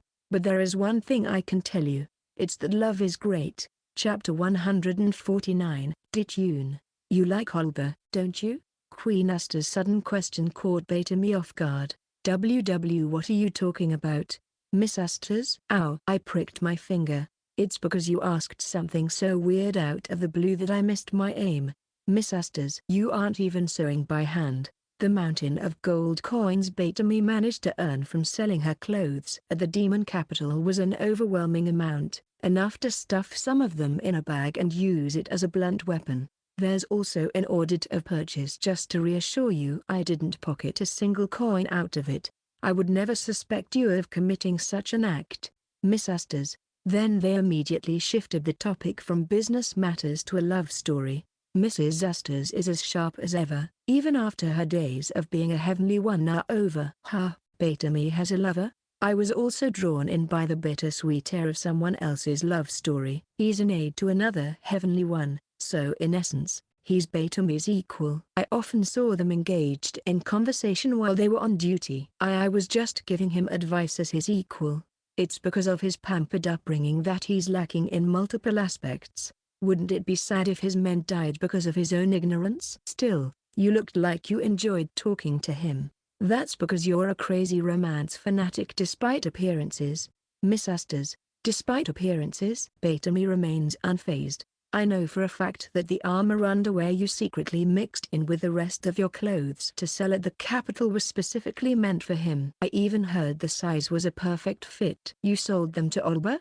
His mother purchased it from a local merchant. After going through the hands of that many people, he'd never suspect that you're the tailor. He has an Oedipus complex, so I can see him treasuring it. I actually have an interesting story to tell you regarding that. The story Mrs. Asta's told was thrilling about how Olber, Beta-me's supposed lover, was attacked by a lesser dragon and was almost eaten alive. Hearing the details also kept me on the edge of my seat. When the lesser dragon caught him by his stomach, he was already prepared to die. But surprisingly, its fangs didn't penetrate his armor underwear and had a narrow escape from death.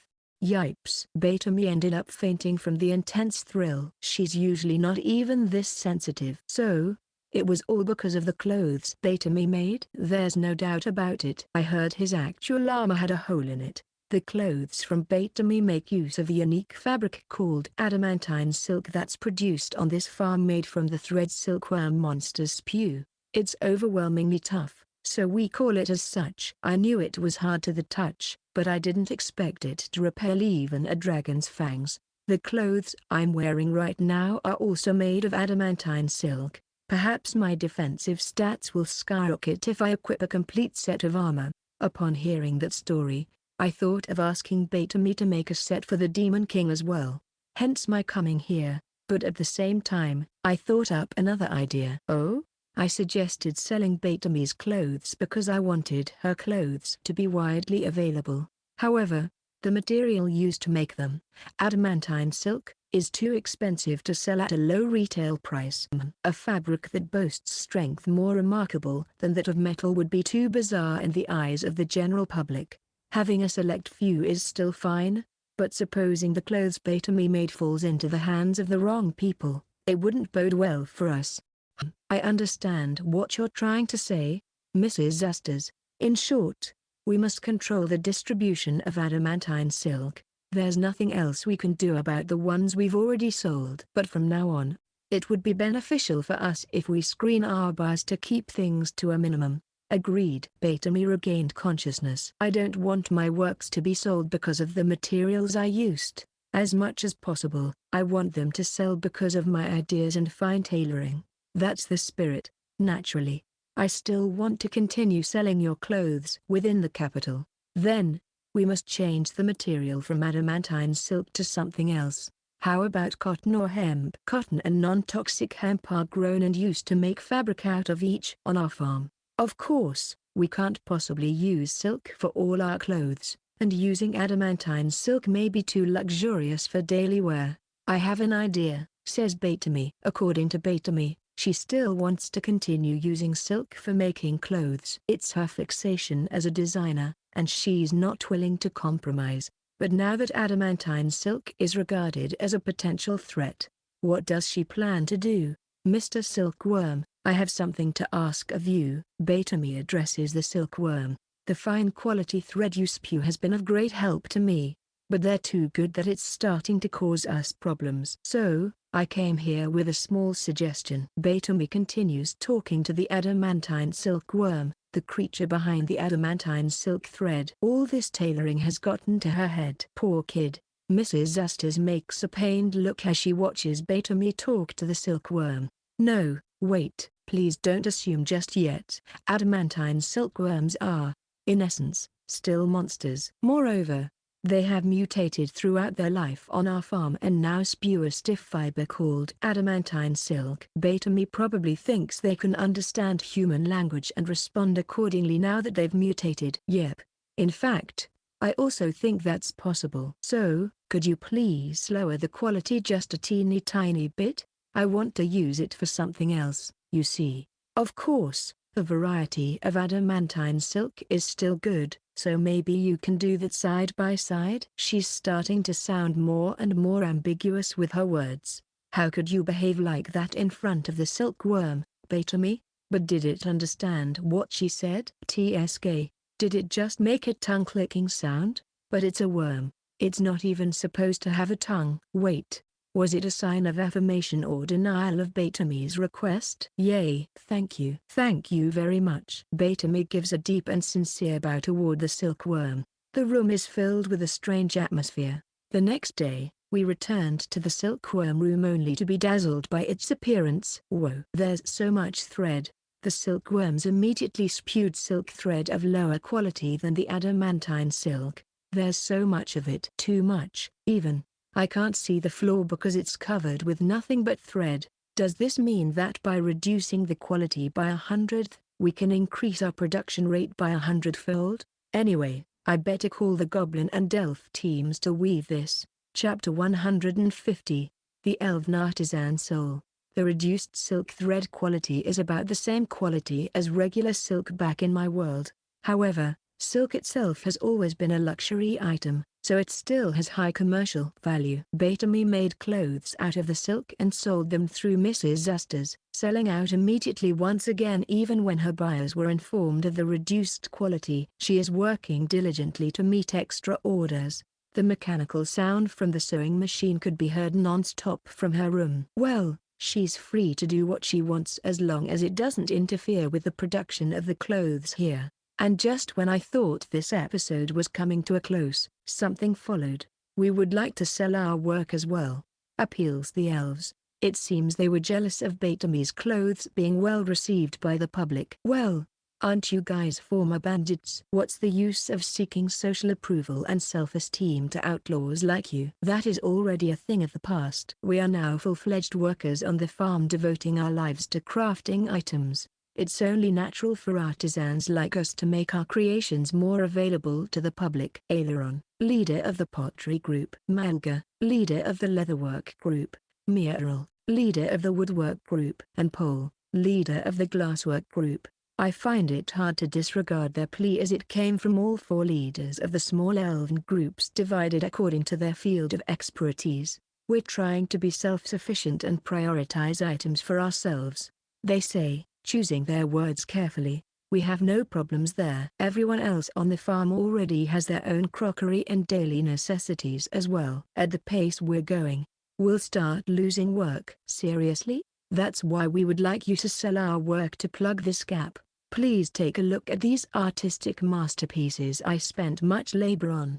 Interrupts Muriel. Her group makes wooden bowls, bows and arrows, and other wooden furniture such as chairs, tables, drawers, etc. But what she presents to us is these wooden idols I made as a pastime. I can tell by looking. She probably carved a human-like figure out of wood using a chisel or a carving knife. And since it's an idol, it's meant to imitate a deity's figure. They look so real. It's as if the almighty beings are right before us. Then again, it's no surprise. With that many gods descending to our farm recently, one can make idols that look exactly like them. It looks pretty good if I dare say so myself. But there's no need for idols on this farm. No way there is. She probably has a point. Hence, I would like to request you bring these with you to the Demon Kingdom and give them to those who need them. Please. I understand what she's trying to get at. I don't want to start some kind of weird cult on the farm with all these idols, either. Belina. Yes. What is it? I asks Belina, who is standing beside me. How are idols such as these treated in the demon society? Fundamentally, they're regarded as profitable works of art. Of course, we demons believe in Hades, the god of the underworld, and his family gods, but we follow no particular custom of idolatry. I see. Depending on the motif, statues of the sea and heaven deities are also made and sold, but most of them end up in private collections or art museums. Thanks, Belina. For someone who suffers from an identity crisis, she sure can be reliable as an advisor. At times like this, I would like to point that out to her now, but I should probably talk to the elves first. Lord Saint, I also have a request to make, says Malga, leader of the leatherwork group, as she steps up. She used to be the second in command of the Elven bandits. After you complied with our request for having a sewing machine, our productivity has increased dramatically. For us to take the next step, we need your permission to sell some of our products on the market. Wait, Malga. Interrupts Aileron this time around. She used to be the leader during their bandit days, so it's like the foreman number 1 confronting number 2. Malga, your wish of getting a sewing machine has already been granted. Isn't asking for one more on top of that too greedy of you? Wherever did your pride as the Thunderstorm Stonecutters' second in command go? I'm the leader of the team in charge of making leather goods at Lord Saint's farm, and my responsibilities take precedence. I will only do what I think is best for the farm, not what I want for myself. Whether it's making work more efficiently through the use of a sewing machine or selling our works to the outside world for profit, either will benefit the farm. Ugh. You still are the cool-headed second-in-command, I know. So eloquent. Is that the case, though? I wonder? I could have sworn Malga kept pressing me to make more sewing machines for their group before. Anyway, our ceramics will be sold first. Their leather goods can go last. No, leather goods are more useful and in demand than ceramics. And since our creations offer more benefits, we must go first. Say what now? Did the strong bond between the leader and second-in-command just form a crack? Must they fight over this with their personal relations on the line? Please calm down. You too, shouts Pole, leader of the glasswork group. She was an underling who didn't have any particular role to play during her time as a bandit, but now, she's a leader of her small group and is a promising young lady full of talents. You can't just impose your ideas and wishes all at once. Lord Saint remains the head of this farm. Everything on this farm belongs to him. It's only natural that his ideas take precedence over our own. Well said, Pole. First, they need to hear my say on this. That is why my group will be prioritized first. The group that Lord Saint loves the most. Huh? My body froze at her claim. I have no recollection of ever saying. As soon as Pole said that, she turns around and gives me a sultry look as if trying to win me over. Heart shapes are showing in her eyes. She scares me. Wait. Come to think of it, Pole comes to me more often than the other team leaders to let me inspect their products. Whenever she does, she's awfully close and makes a lot of physical contact. On top of that, she's always too revealing with her get-up. Huh? Smack goes the sound of something grabbing something else. When I was brought back to my senses, I saw someone grabbing Pearl by her head. And that someone was none other than my wife, Platty. She was nowhere near this entire time. When did she get here? Mom? I heard you prattle about something interesting. Who's being loved by who again? Platty is even scarier. She's smiling right now, but it still scares me. Dear, could I have a moment with this girl? I need to have a heart-to-heart talk with her. No problem. I reply. It seemed nothing but problems for Paul. On the other hand, though, anyway, after Paul was dragged away by Platty, no one dared negotiate any further. We go back to discussing the idols from before. Miracle made quite a few wooden idols, and I thought they were all the gods and goddesses that visited us last time. Alas, there were more than that. There's even a statue of Sensei, as in the lifeless king. It blended in so naturally with the rest of the statues that I didn't notice it. Now it's starting to feel out of place for me. Well, he's got one foot in the realm of the deities. Anyway, Miracle sure is bold. Are you also planning to sell this? Yes. It's one of my prized works. I think this might invade Sensei's privacy. I'll have to ask for his approval later. Why is there a statue of me as well? Is there a problem with it? Chapter 151, More Negotiations. I am Shax, president of Pandemonium Trading Company based in the Demon Kingdom. First Demon Queen Astas summoned me to the Royal Palace. Her offer last time has brought my company and me quick riches, so I eagerly went. Could you act as my intermediary once again? There it is, the smell of profit. Of course, Your Majesty. All of the clothes you introduced to me are first class. We've already received reservations from some of our clients and to contact them as soon as Queen Astas puts up another sale. They've even paid in advance. I made a prompt decision because who would ever want to hesitate in a highly profitable negotiation? So, what kind of vestments will it be this time? Will it be a dress? Or perhaps formal wear? If Her Majesty offers it, the price of even a single shirt would be exceptionally high. Oh, no. In fact, it's not clothing this time. Pardon, Your Majesty. Not clothes? Odd. Inspired by the previous auction, a few people came up to me and said they want to sell their creations as well. So, I'm acting as their intermediary. Then again, you're the one doing all the legwork here. Think nothing of it, Your Majesty. So, who are they? Ah, they're different from my tailor. Yet another unforeseeable development. The mysterious tailor's garments sold via Her Majesty's proposal have already left their record in the market, and a very good one at that. The materials, tailoring, and design are all first class, so much so that I thought Her Majesty wanted to turn them into a brand. But this time they're goods made by a different person? Well, even though I am confident in Her Majesty's referral, my merchant instincts telling me never to trust someone 100% are alerting me. May I know who is the genius behind this time? I'm sorry, but I can't reveal their identity. I can assure you as Demon Queen, however, that they are reliable and trustworthy. If Her Majesty says so, the likes of me have no choice but to stop prying any further. May I have a look at the articles? Very well. When Her Majesty rang the bell beside her, several maids came in from another room. Are they carrying the articles in question? Of course. You are free to refuse if you find it unfit for sale. In your eyes, we've already established this agreement with the clothes from before. I am aware. But can I really refuse a queen's request up front? Her Majesty has already worn the clothes in public and has been talked about by nearly everyone. That's why I had no qualms acting as her intermediary for last time's auction.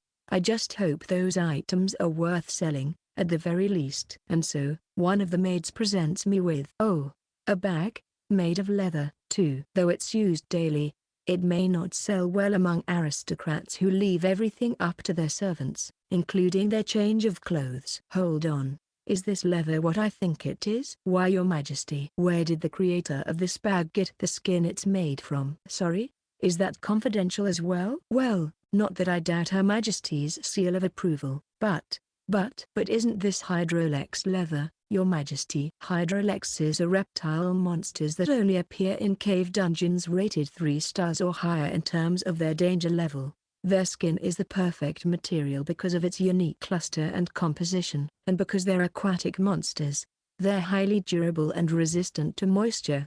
However, Cave dungeons with 3 stars or higher are rare, and the monsters are also powerful. The cost of obtaining it alone, including the danger money paid to soldiers who go hunting for it, would be enormous. Right, Hydra Elixir. I've fought several of them during my time as a Heavenly One. Although it's highly disrespectful of me, I don't have time to listen to Her Majesty's reminiscent talk. Hydrolex leather bags. The material used is already first class, and manufacturing is also well made. The leather is tanned so perfectly and meticulously that you can immediately tell that it's done by someone who knows their stuff. Even their stitching is straight and evenly spaced, just like that of the clothes provided by Her Majesty last time. Was it really a different person who made this? My curiosity hasn't even been satiated yet. Yet more and more leather goods came, not giving me time to process things. Gloves, overcoats. They all appear to be made from leather of powerful monsters. How many people lost their lives to gather this much material? I don't think anyone died from gathering them. It will fetch a ridiculous price if you put even one of these on the market. In fact, the value would be so high that I worry about selling it. The next items are, there's more. Your Majesty, please give me a minute to collect my thoughts. You'll have all the time you need to think later. Anyway, the next set of articles is glasswork. Glasswork? At Her Majesty's command, glasses, plates, and handicrafts were presented to me. Your Majesty, this has got to be some kind of prank, right? What part of this is glasswork? Do they seem like glass to you with their translucent quality, free from any visible impurities? They're more like crystals, elaborate and intricately crafted. How much would these be worth, Your Majesty? I think you could even build a castle with one of these. No. They said they're really made of glass. As proof, if you hit one like so. Smash. See? It breaks easily. Don't worry, that one was a flop item meant to be smashed just to show that it really is made of glass. Are you alright? Oh, my word. That was a flop item. Inconceivable. That could have cost several months of the minimum wage here at the capital. So be it, Your Majesty. I'll buy them. Our firm will buy all these articles. Chapter 152, Demons and Branded Fashion. My name is Batami, a demoness working as a tailor at Lord Saint's farm. I suddenly earned a considerable sum of money after trying to sell my clothes under the suggestion of my former superior, Miss Astor's, and all of them were sold at an incredibly high price. Since my clothes went through an intermediary, a reasonable margin was taken out by them. Still, a considerable amount went into my pockets. It was a sum of money that I had never obtained even when I was part of the Demon King's army, but because Miss Astor's, Lord Saint, and his farm provided me with the environment I work in as well as the fabric and thread I use, I tried offering a portion of my earnings to Lord Saint. He then firmly refused, saying, "Money doesn't serve any particular purpose here. I doubt Miss Astor's will accept it, either." In the end, all the money went to me. The problem is that I'm clueless myself about how to spend it. I've been separated from my family and lost touch with them, so I can't send them an allowance or anything. Just when I was wondering what to do, an idea came to mind. As I am in the midst of fulfilling my childhood dream of becoming a tailor and a designer, I will use this money to keep the dream alive. The only thing missing from this farm that seems to have everything is new information. Being isolated from the rest of the world, there's fear of being outdated with the latest trends. Now that I'm able to present my own clothes to the public, I need to be sensitive to the fashion boom in the central city. I've decided to use the money I've earned to go to the capital for the first time in forever and buy the latest clothes for reference. After getting Lord Saint's permission, I headed towards my beloved capital, the demon capital. By the way, we use teleportation magic to traverse between the farm and the demon kingdom. I didn't ask anyone to send me there. I went there by myself. I couldn't use teleportation magic back when I was an aide, but I can now. Sensei, the lifeless king, is extremely good at teaching mortals. Even though he used to be human when he was alive, he can still teach magic only the demon race can use. Isn't he amazing for an undead king? Just before I left, my partner Belina gave me a look as if she was looking at a traitor, but it didn't really bother me. It's about time she acquires a quirk other than using teleportation magic. Section. I arrived at the regulated waypoint on the outer perimeters of the capital. From there, I entered on foot. After living at Lord Saint's farm for a while, I felt nostalgic, as if it's been years since I came here. In reality, it probably must have been less than a year. Life back at the farm was just that rich and extraordinary. I mean, the typical events that occur there would never happen even once in my lifetime if I lived an everyday life. Anyway, now that I'm here, I decided to have a meal first. When I was an aide, I used to have lunch at a public mess, so I tried to order the usual from their menu, but to be honest, it wasn't all that good. Has my tongue gotten too used to the food at Lord Saint's farm? The food there tastes better than what the Demon King eats, and even the gods approve of it. I need to be careful not to take that for granted. Let's do this. I'm going to finish this, without any leftovers. Oh phew, I ate it all. Now that I've filled my belly, I should accomplish my main goal for coming here, and that is to observe the latest fashion trends. Huh? Beta-me, is that you? Or so I thought, but I was held back by someone. It is you. It's been so long that I barely recognized you. Where have you been this entire time? Aren't you a former comrade of mine? She's a fellow soldier of the army. We enlisted at about the same time, and she had risen to the rank of company commander now, I believe. Crap. If it's a restaurant that I frequented as a soldier, it's only natural other soldiers would be there. I got so absorbed in feeling nostalgic that I let my guard down. If I had done this while I was still an aide, I would have been beheaded right away by Miss Astor's herself. I've finally realized that I've lost my touch as a soldier and have fully embraced my life as a tailor. Come with me for a minute. Paimos, Gomerin, look. Betame's here. There were more of them. Were they having a group lunch? It's been so long since the time we got enlisted, and even though we've been promoted to different fields, everyone's still close with one another. Section. This is how I unexpectedly ended up rekindling old friendships. The female soldiers, Velfa, Paimos, and Gomerin, are all that non-career commoners like me who had risen through the ranks with their own talents. Well, we're just glad you're still alive, Beta-me. We thought you were dead already. Back when you were exceptionally promoted as Lady Esther's aide, everyone else from our batch regarded you as the most successful demon. Yet your superior was suddenly banished from the capital. Since then, we've lost contact with you. And when your superior made a glorious comeback as the new demon queen, her aides who were supposed to be with her during her disappearance remain unseen. What was your partner's again? Belina. She's from a noble family, so she's not exactly part of our group. Anyway, your whereabouts were rumored in the military, and all sorts of theories popped up. Stuff like you operating behind the scenes under Queen Asta's orders, or that you died a dog's death before her comeback, or that you were executed for being one of the traitors who was connected to the force that plotted Queen Asta's downfall. The most romantic theory is that she sacrificed herself to bring the Demon Queen and the Demon King together. Nearly all of those are about my hypothesized death. Oh, well, being mere for so long, I wouldn't blame them if they started thinking I was dead. All right. I obviously can't talk about Lord Saint or the farm here. That's why I didn't want to meet any of my comrades. But now I have to come up with something to deceive these girls. Actually, when Miss Astos became queen, she let me retire from the military, just as I've always wanted.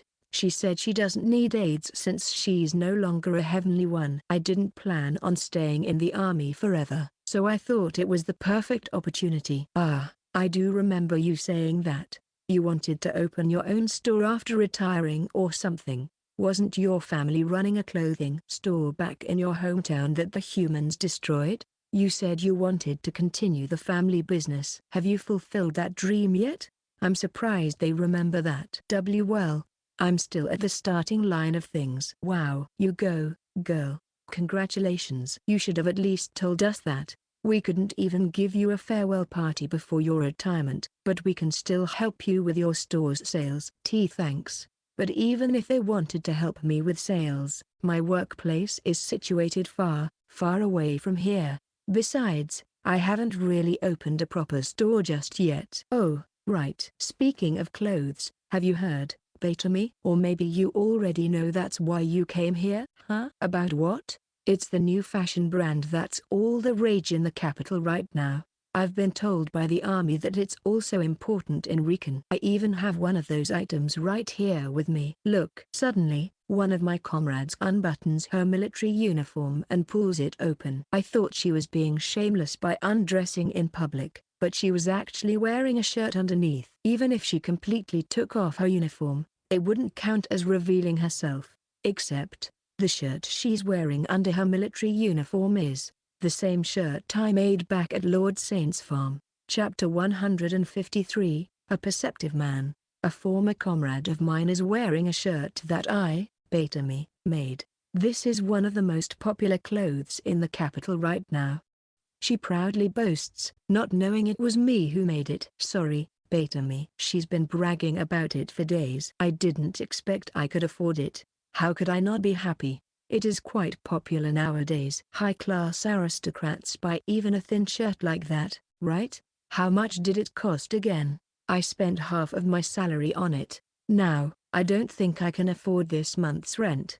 That expensive? But that shirt is one of the more mediocre pieces I gave to Miss Astor's. I held back from using adamantine silk because of its risks, so it's made of cotton. Lord Saint said it's better for innerwear because it's gentler on the skin and absorbs sweat better, but the suture was still of adamantine thread, so it was solid. Unaware that the tailor is listening nearby, the girls continued to say whatever they want. It's really comfortable to wear. It doesn't sting like the other innerwear I've worn, and it doesn't get soggy when I sweat. It's well worth every penny. I see. Lord Saint was right after all. The pattern on the shirt is cute, too. What's not to brag about? Oh, Beta-me? Yeah? Everyone's eyes focused on me. They must have found it strange that I was taking notes. Come on, girls, a customer's honest review is invaluable. Well, it's just that. Now that I'm also making clothes, I need to note down what others say for reference. I came up with an excuse on the spot. You're so diligent, Beta-me. It's no wonder you were promoted to the aid of a heavenly one, but now that you've changed careers, you have to aim to become the most famous brand in the Demon Kingdom. Oh, with the human kingdom gone and the earth unified as one?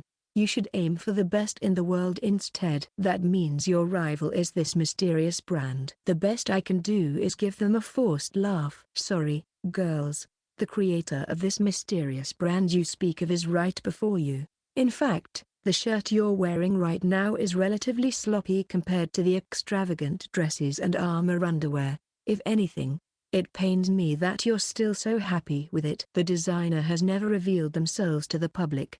No, normally, they would go out in the world for publicity as well. Are they shy or just a weirdo? I like the mystery factory of it. The fact that they can make such nice clothes means they must be nice. It makes wearing their clothes even more comfortable. No more. I can't stand this any longer. I think I need to go now. I was about to take my leave, but it's been a while since we've seen each other. Why don't you enjoy your time with us? She's right. Tell us what you've been doing since you changed careers. They pulled me by the arm and put me back in my seat. Besides, we have a special guest coming soon. Huh? Just as I was wondering, the restaurant door opens, and someone walks in. It's a refined man clothed in the Demon King's military uniform, Adjutant Olber. Why is he here? Don't underestimate the rank of company commander. I at least have personal connections to get in touch with the Heavenly One's aides. You called him here? It's obvious that you're secretly in love with him. You should be thanking me for setting you up. Since you quit the Demon King's army, this might be your last chance. Give it all you've got to confess to him now and maybe even join the high society life by marrying him. As if I would. We may have been the same rank as aides to Heavenly Kings, but I'm just a plebeian. He's an aristocrat. But while I was still processing things, Olber sat right beside me. Long time no see, Adjutant Beta-me. I had no idea you retired from the military. Long time no see indeed. He's such a serious person. As always, there's a clear distinction between the career bureaucrats from wealthy families and those non-career commoners in the Demon King's army. The former has a superiority complex, and they blatantly look down on commoners like us even if we're of the same rank. This person, however, has never even shown any such pretense. I've been looking for the opportunity to thank you in person for a long time. Why you wanted to thank me? I don't know what he's talking about. But is he referring to the time when I was still Miss Astor's aide? Sir Olber. Apparently, Betamy started her own clothing store after retiring. Isn't that a coincidence? Even Sir Olber has become famous in the clothing industry. Famous? Clothing industry? Could it be? You probably don't know since you've been away for a while now.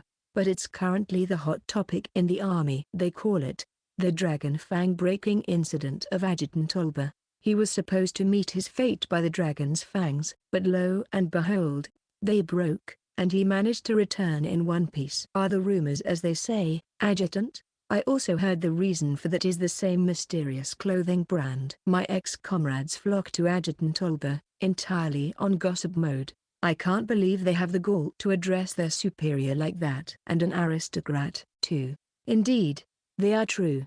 However, I don't take any credit for that incident. It was out of pure luck that I happened to be wearing that inner armor that day. So, the inner armor I wore that day was made of an extraordinary fabric that repelled the dragon's fangs. If it weren't for that, I'd have a huge hole in my body, and I'd be in a coffin right now. Actually, I doubt there'd be any part of my body left to place in a coffin. I fainted when I first heard that story from Miss Astor's. The clothes I made saved Sir Olber's life, and that alone makes me happy. I feel satisfied with my work. But isn't your inner armor also from the rumored mysterious brand? They said the special fabric that repelled the dragon's fangs is the same fabric used in Queen Astor's dresses. Such a special fabric couldn't possibly be produced in more than one place.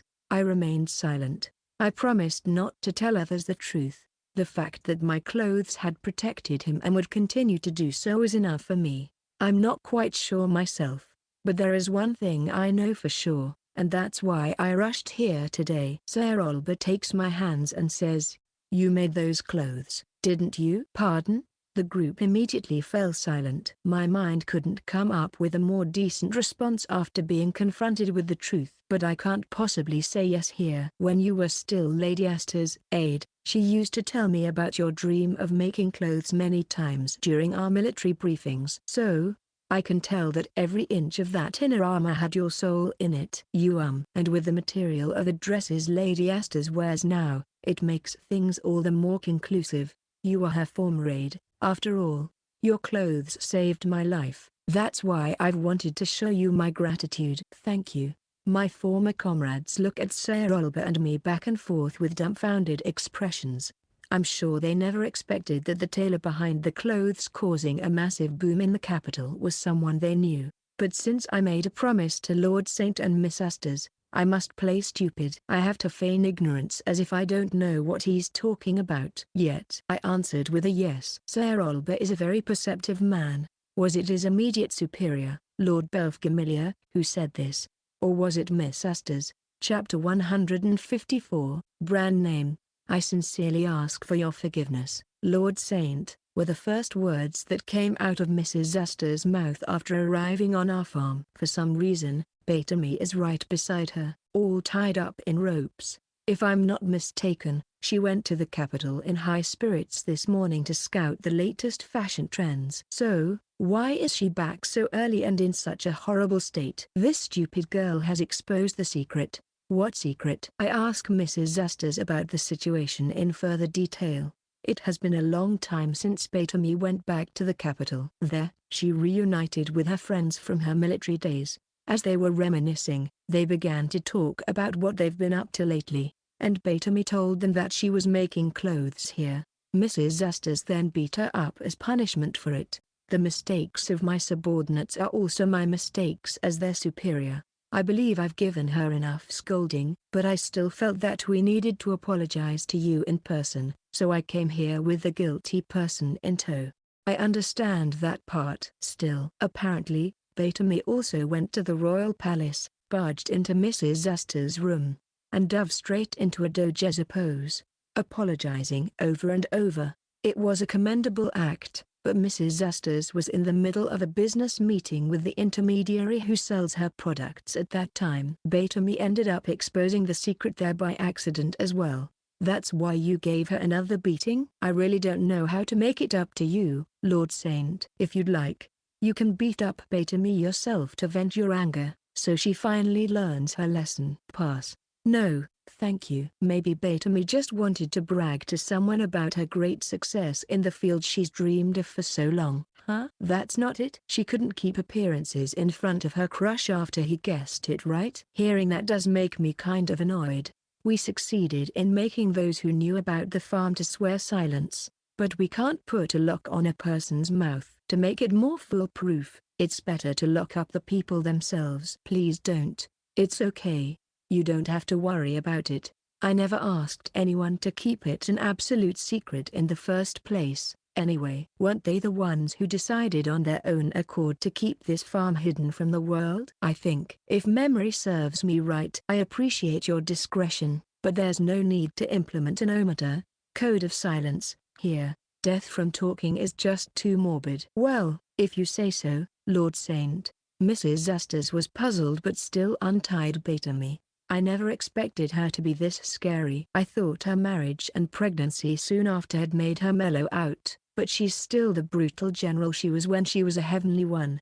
Well, there are some things that must never be exposed to the public, though, such as Lettuce Riet's existence, but if those round are being too highly strung, it'll start affecting me too. The moment we decided to do business with the outside world, it was all a matter of time before inevitable problems like this popped up.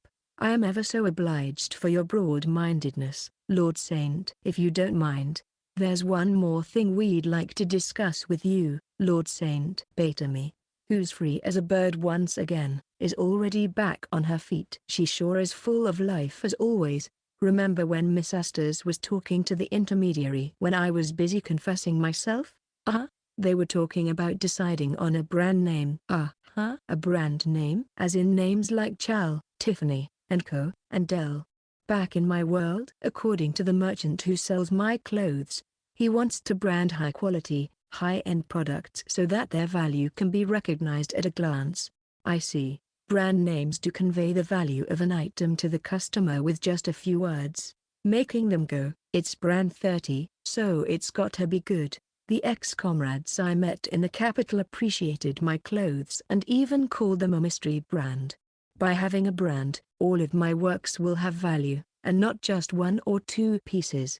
The merchant suggested that we brand not only Betamy's clothes but as well as the elves' crafts, follows Mrs. Zusters, as in the pottery, leatherwork, glasswork, and woodwork made by them. The merchant was amazed at the high quality of the goods provided by the elves. He wants to market them all as a single brand to add value and target a boost in sales. With the number of people imitating the design of my clothes is increasing, branding will prove to be effective in distinguishing them from the counterfeits. I'm not really that much of a businessman, but if it's a scheme that reaps the more profits without being too greedy, I'd say it's okay. I think it's a good idea. Thank you very much. And so, our discussion reached a conclusion. Therefore, all we need is a brand name. Betamy is burning with more desire than ever. We want you to come up with the name as the owner of this farm. Please. Before I knew it, even the elves had gathered to plead to me. Well, I guess it'd be fair for everyone if I think of the name. I'm not going to go for anything eccentric here, just a simple, straightforward name, Nuju.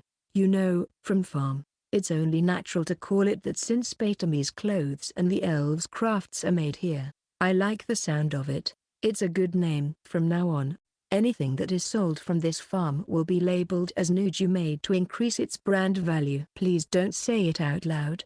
It embarrasses me. The branding of our products was carried out at a rather rapid pace. Surprisingly, even Vale helped out. Yep, I'd say it's done, she says as she finishes making something that resembles a stamp.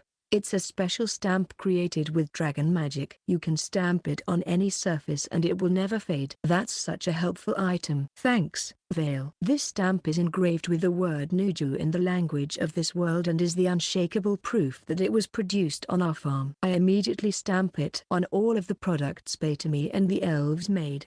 My wife, Platty, looks at me with a complex expression. What's wrong, Platty? Nothing, it's that stamp. Even if it's not in Vale's grasp, Her dragon magic remains imbued in it. Anything stamped by it will have a small portion of magic transferred. Huh? Wouldn't that make it a magic item that has the dragon's blessing? You mean our brand's going to increase in value again? Oh, well, whatever. No point in overthinking about it. Chapter 155, Into the Secret Sanctuary. I am Shax, a demon merchant. The events that happened during my recent business meeting with Queen Astas, which has become the norm for us lately, surprised me. After wrapping up our main business that day, I requested from Her Majesty something that I've asked for time and again. I wanted to know where and how those masterpieces that shake the entire capital are produced. My position as a merchant is no longer relevant. I just can't remain ignorant forever. That's why whenever I catch sight of Her Majesty, I repeatedly get down on my knees and plead to her. But she stubbornly keeps her lips sealed tight. It's a promise I made to the other party to never reveal any information concerning them.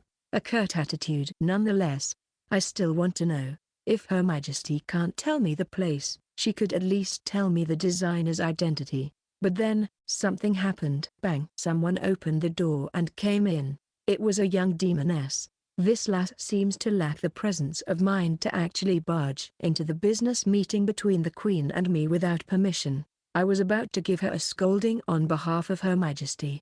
But before I could, she bowed her head. ? She lowered her head before she could get scolded. I'm so sorry, Miss Astas. I don't recognize her. But it looks like she's related to the Queen. Otherwise, she wouldn't barge in like this, right? I'm sorry. I gave it away. I told them that I'm the tailor behind the popular clothes. ?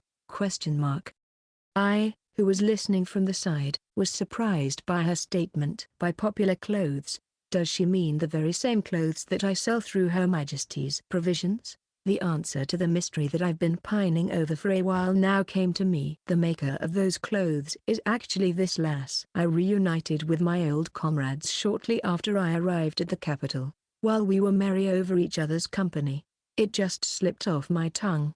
I'm so sorry. That's why I came here to report to you so we can devise a solution as soon as possible.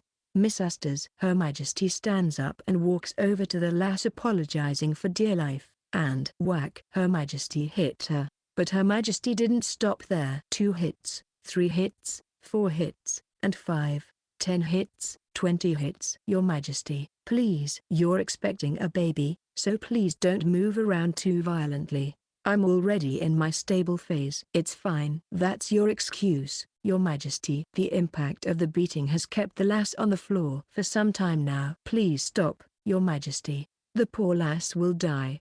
If she really is the creator of that mysterious brand, it won't do us any good if she dies here. What a disgrace of an aide you are to cause Lord Saint trouble. The pregnant queen continues with a somersault. The lass is sent flying and slams onto the wall, making a huge crack on it. Even after being crowned as queen, Her Majesty, formerly known as Astas the Wild and the Brutal General, still hasn't lost her savageness. I was terrified just watching the scene from the side. A few days later, I received an unexpected offer from Her Majesty. I've decided to take you with me. Pardon? Where to, Your Majesty? The execution site? I haven't even recovered from the terrifying experience I had last time. Of course not. We're going to the place you've always wanted to go to. Could it be the paradise where those clothes and crafts are manufactured? Her Majesty kept denying my request all this time, so why the sudden change of heart? It still makes me happy, though. The proprietor said so when we discussed branding. He said it would be rude if we didn't show our trust to you after all that you've done for us. What generous words. That's why you're invited to go there. She'll be your guide, says Her Majesty as she points to the demoness standing beside her. She's not the same lass I met before, but her age and appearance are quite similar to her. My name is Belina. I'll be using teleportation magic to guide you to Lord Saint's farm. Teleportation magic at such a young age? Huh. Why are you grabbing me by the shoulders? Are we going right now? But isn't it too sud? The next moment, however, Her Majesty's suddenly disappeared from my sight. Well, it's the other way around, to be more precise. I was the one who disappeared from Her Majesty's sight, along with the lass named Belina. Is this the place? I'm brought to the seaside surrounded by rich nature. Hearing the splash of the waves is soothing to the ears. There's no sign of anyone nearby, making the place seem like an uncivilized virgin land. Is this where they make those clothes and crafts? I don't sense any such civilized activities here, though. Belina, the demoness who brought me here, says, of course. The farm we're based on is far from here, as an ironclad rule whenever we set up waypoints. Fair enough. One must indeed place them far away from particular areas in case the coordinate codes are analyzed by an outsider. I guess that means we'll have to walk the rest of the distance to get to our destination. Well, shucks. I've been working so much lately that I've gotten physically unfit for a short walk. Don't worry. Your escort has arrived. Look, huh? I shift my gaze towards the direction she's pointing, and sure enough, I see a group walking towards us. Are they orcs? As a businessman whose company also dabbles in providing the Demon King's army with orcs from around the world, their race is one I'm already used to seeing. Wait, no. They're no ordinary orcs. They look more like the mutated warrior orcs.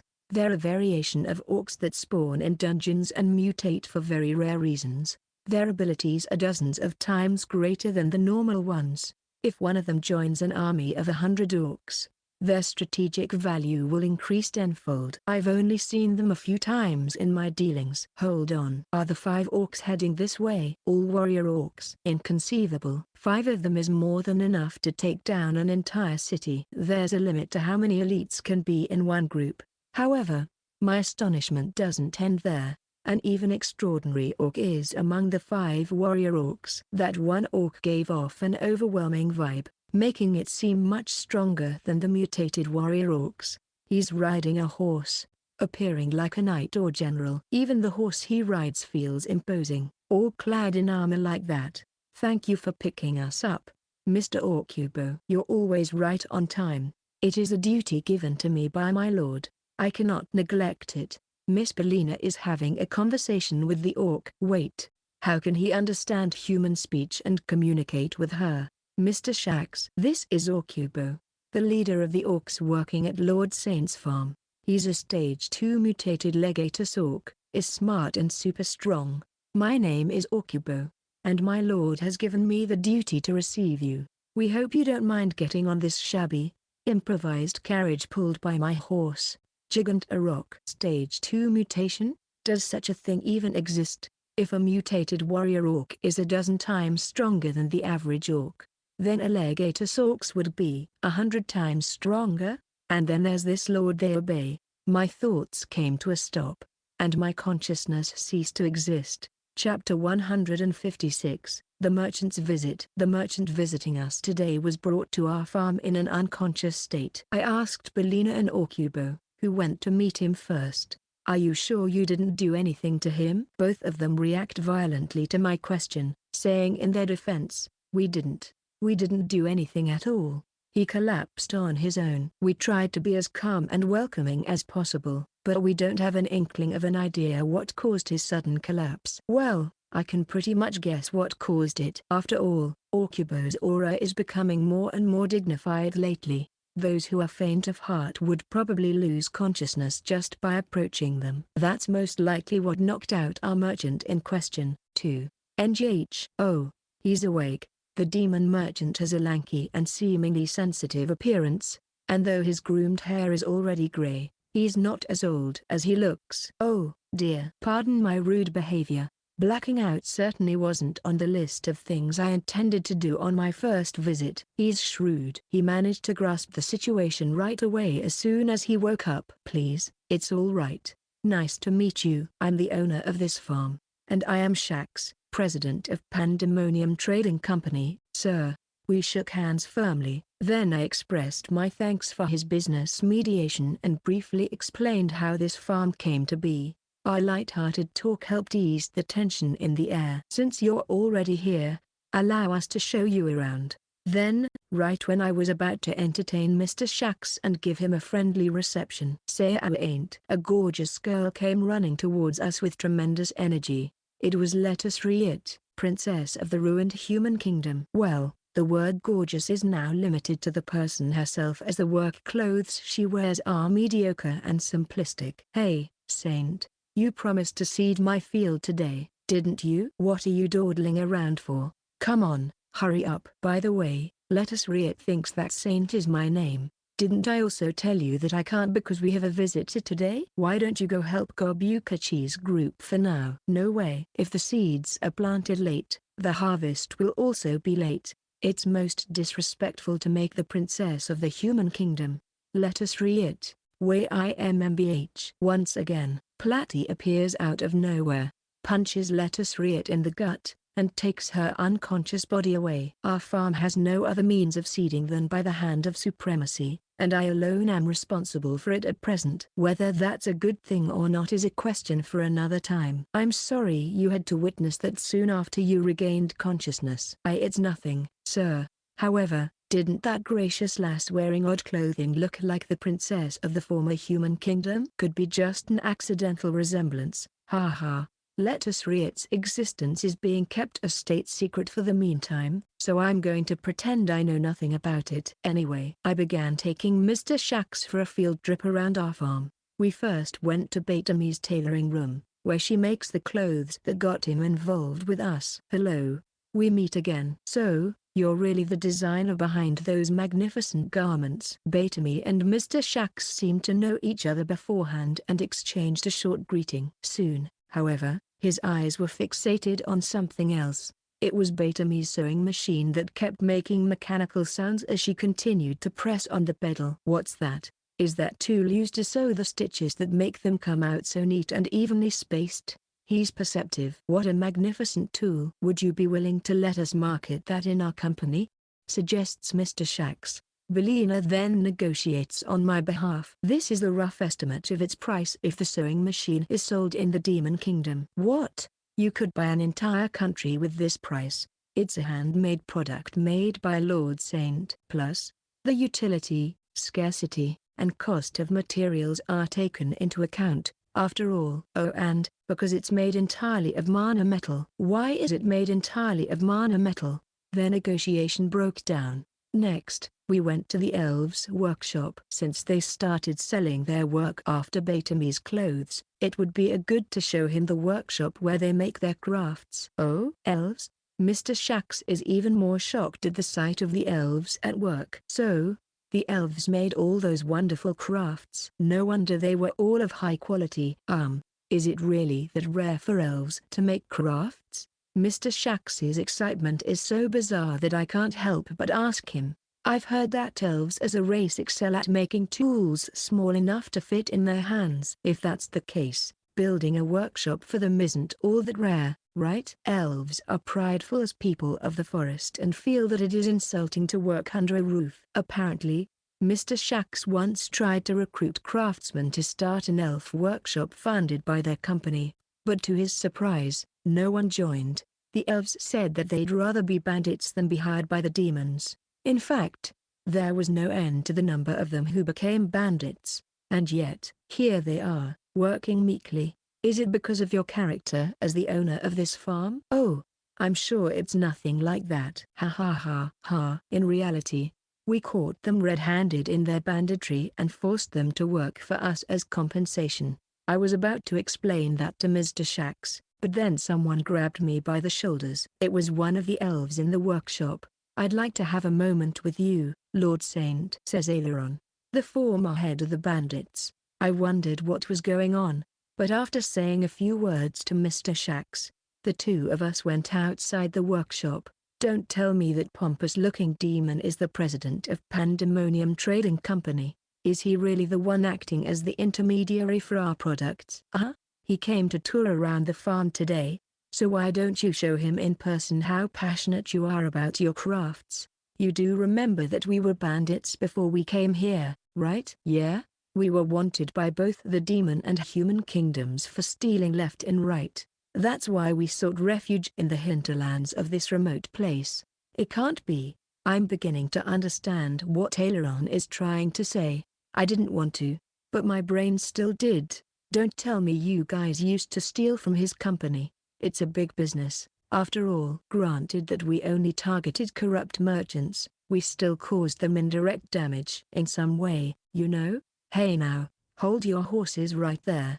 Isn't that bad? What if he finds out you're a bandit and demands compensation? I don't think our cover's been blown, at least not to the point where he'd find out right away after a mere face-to-face meeting. But if he does find out, things are bound to get ugly. It's best they avoid contact with each other as much as possible. Is your conversation perhaps over?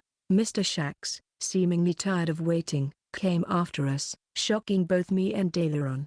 He had a beaming smile on his face. If you don't mind, I'd like to talk to the elf in private. A more intimate relationship with her will prove beneficial for our future transactions. I firmly refuse. But why? Without knowing the truth, Mr. Shax's notion of elves being hard to please grew stronger. The trip around our farm surprised Mr. Shax in many ways. What a wonderful place this is. It's like a treasure trove. I hope you'll keep doing business with us, he says as he takes my hands and shakes them violently. I could feel his excited energy from it, but then, another intruder arrives. Oh, it's you, Prince Rauana. Lord Saint, I've come to hang out again. Prince Rauana, Platy's brother and the Prince of the Mermaid Kingdom, has been visiting us quite often lately. We just don't bring it up. My word. Even merfolk frequent this place? Says Mr. Shax, keen as an eagle. I've been looking for someone to help me expand my business to the Mermaid Kingdom. What do you say, sir? Could you introduce me to an influential person in the Mermaid Kingdom? He draws close to Prince Rauana, all chummy. An influential person? That can only mean, well, in that case, there's only one person I can think of. Who would that be, sir? I'm open to anyone who can help me take the first step.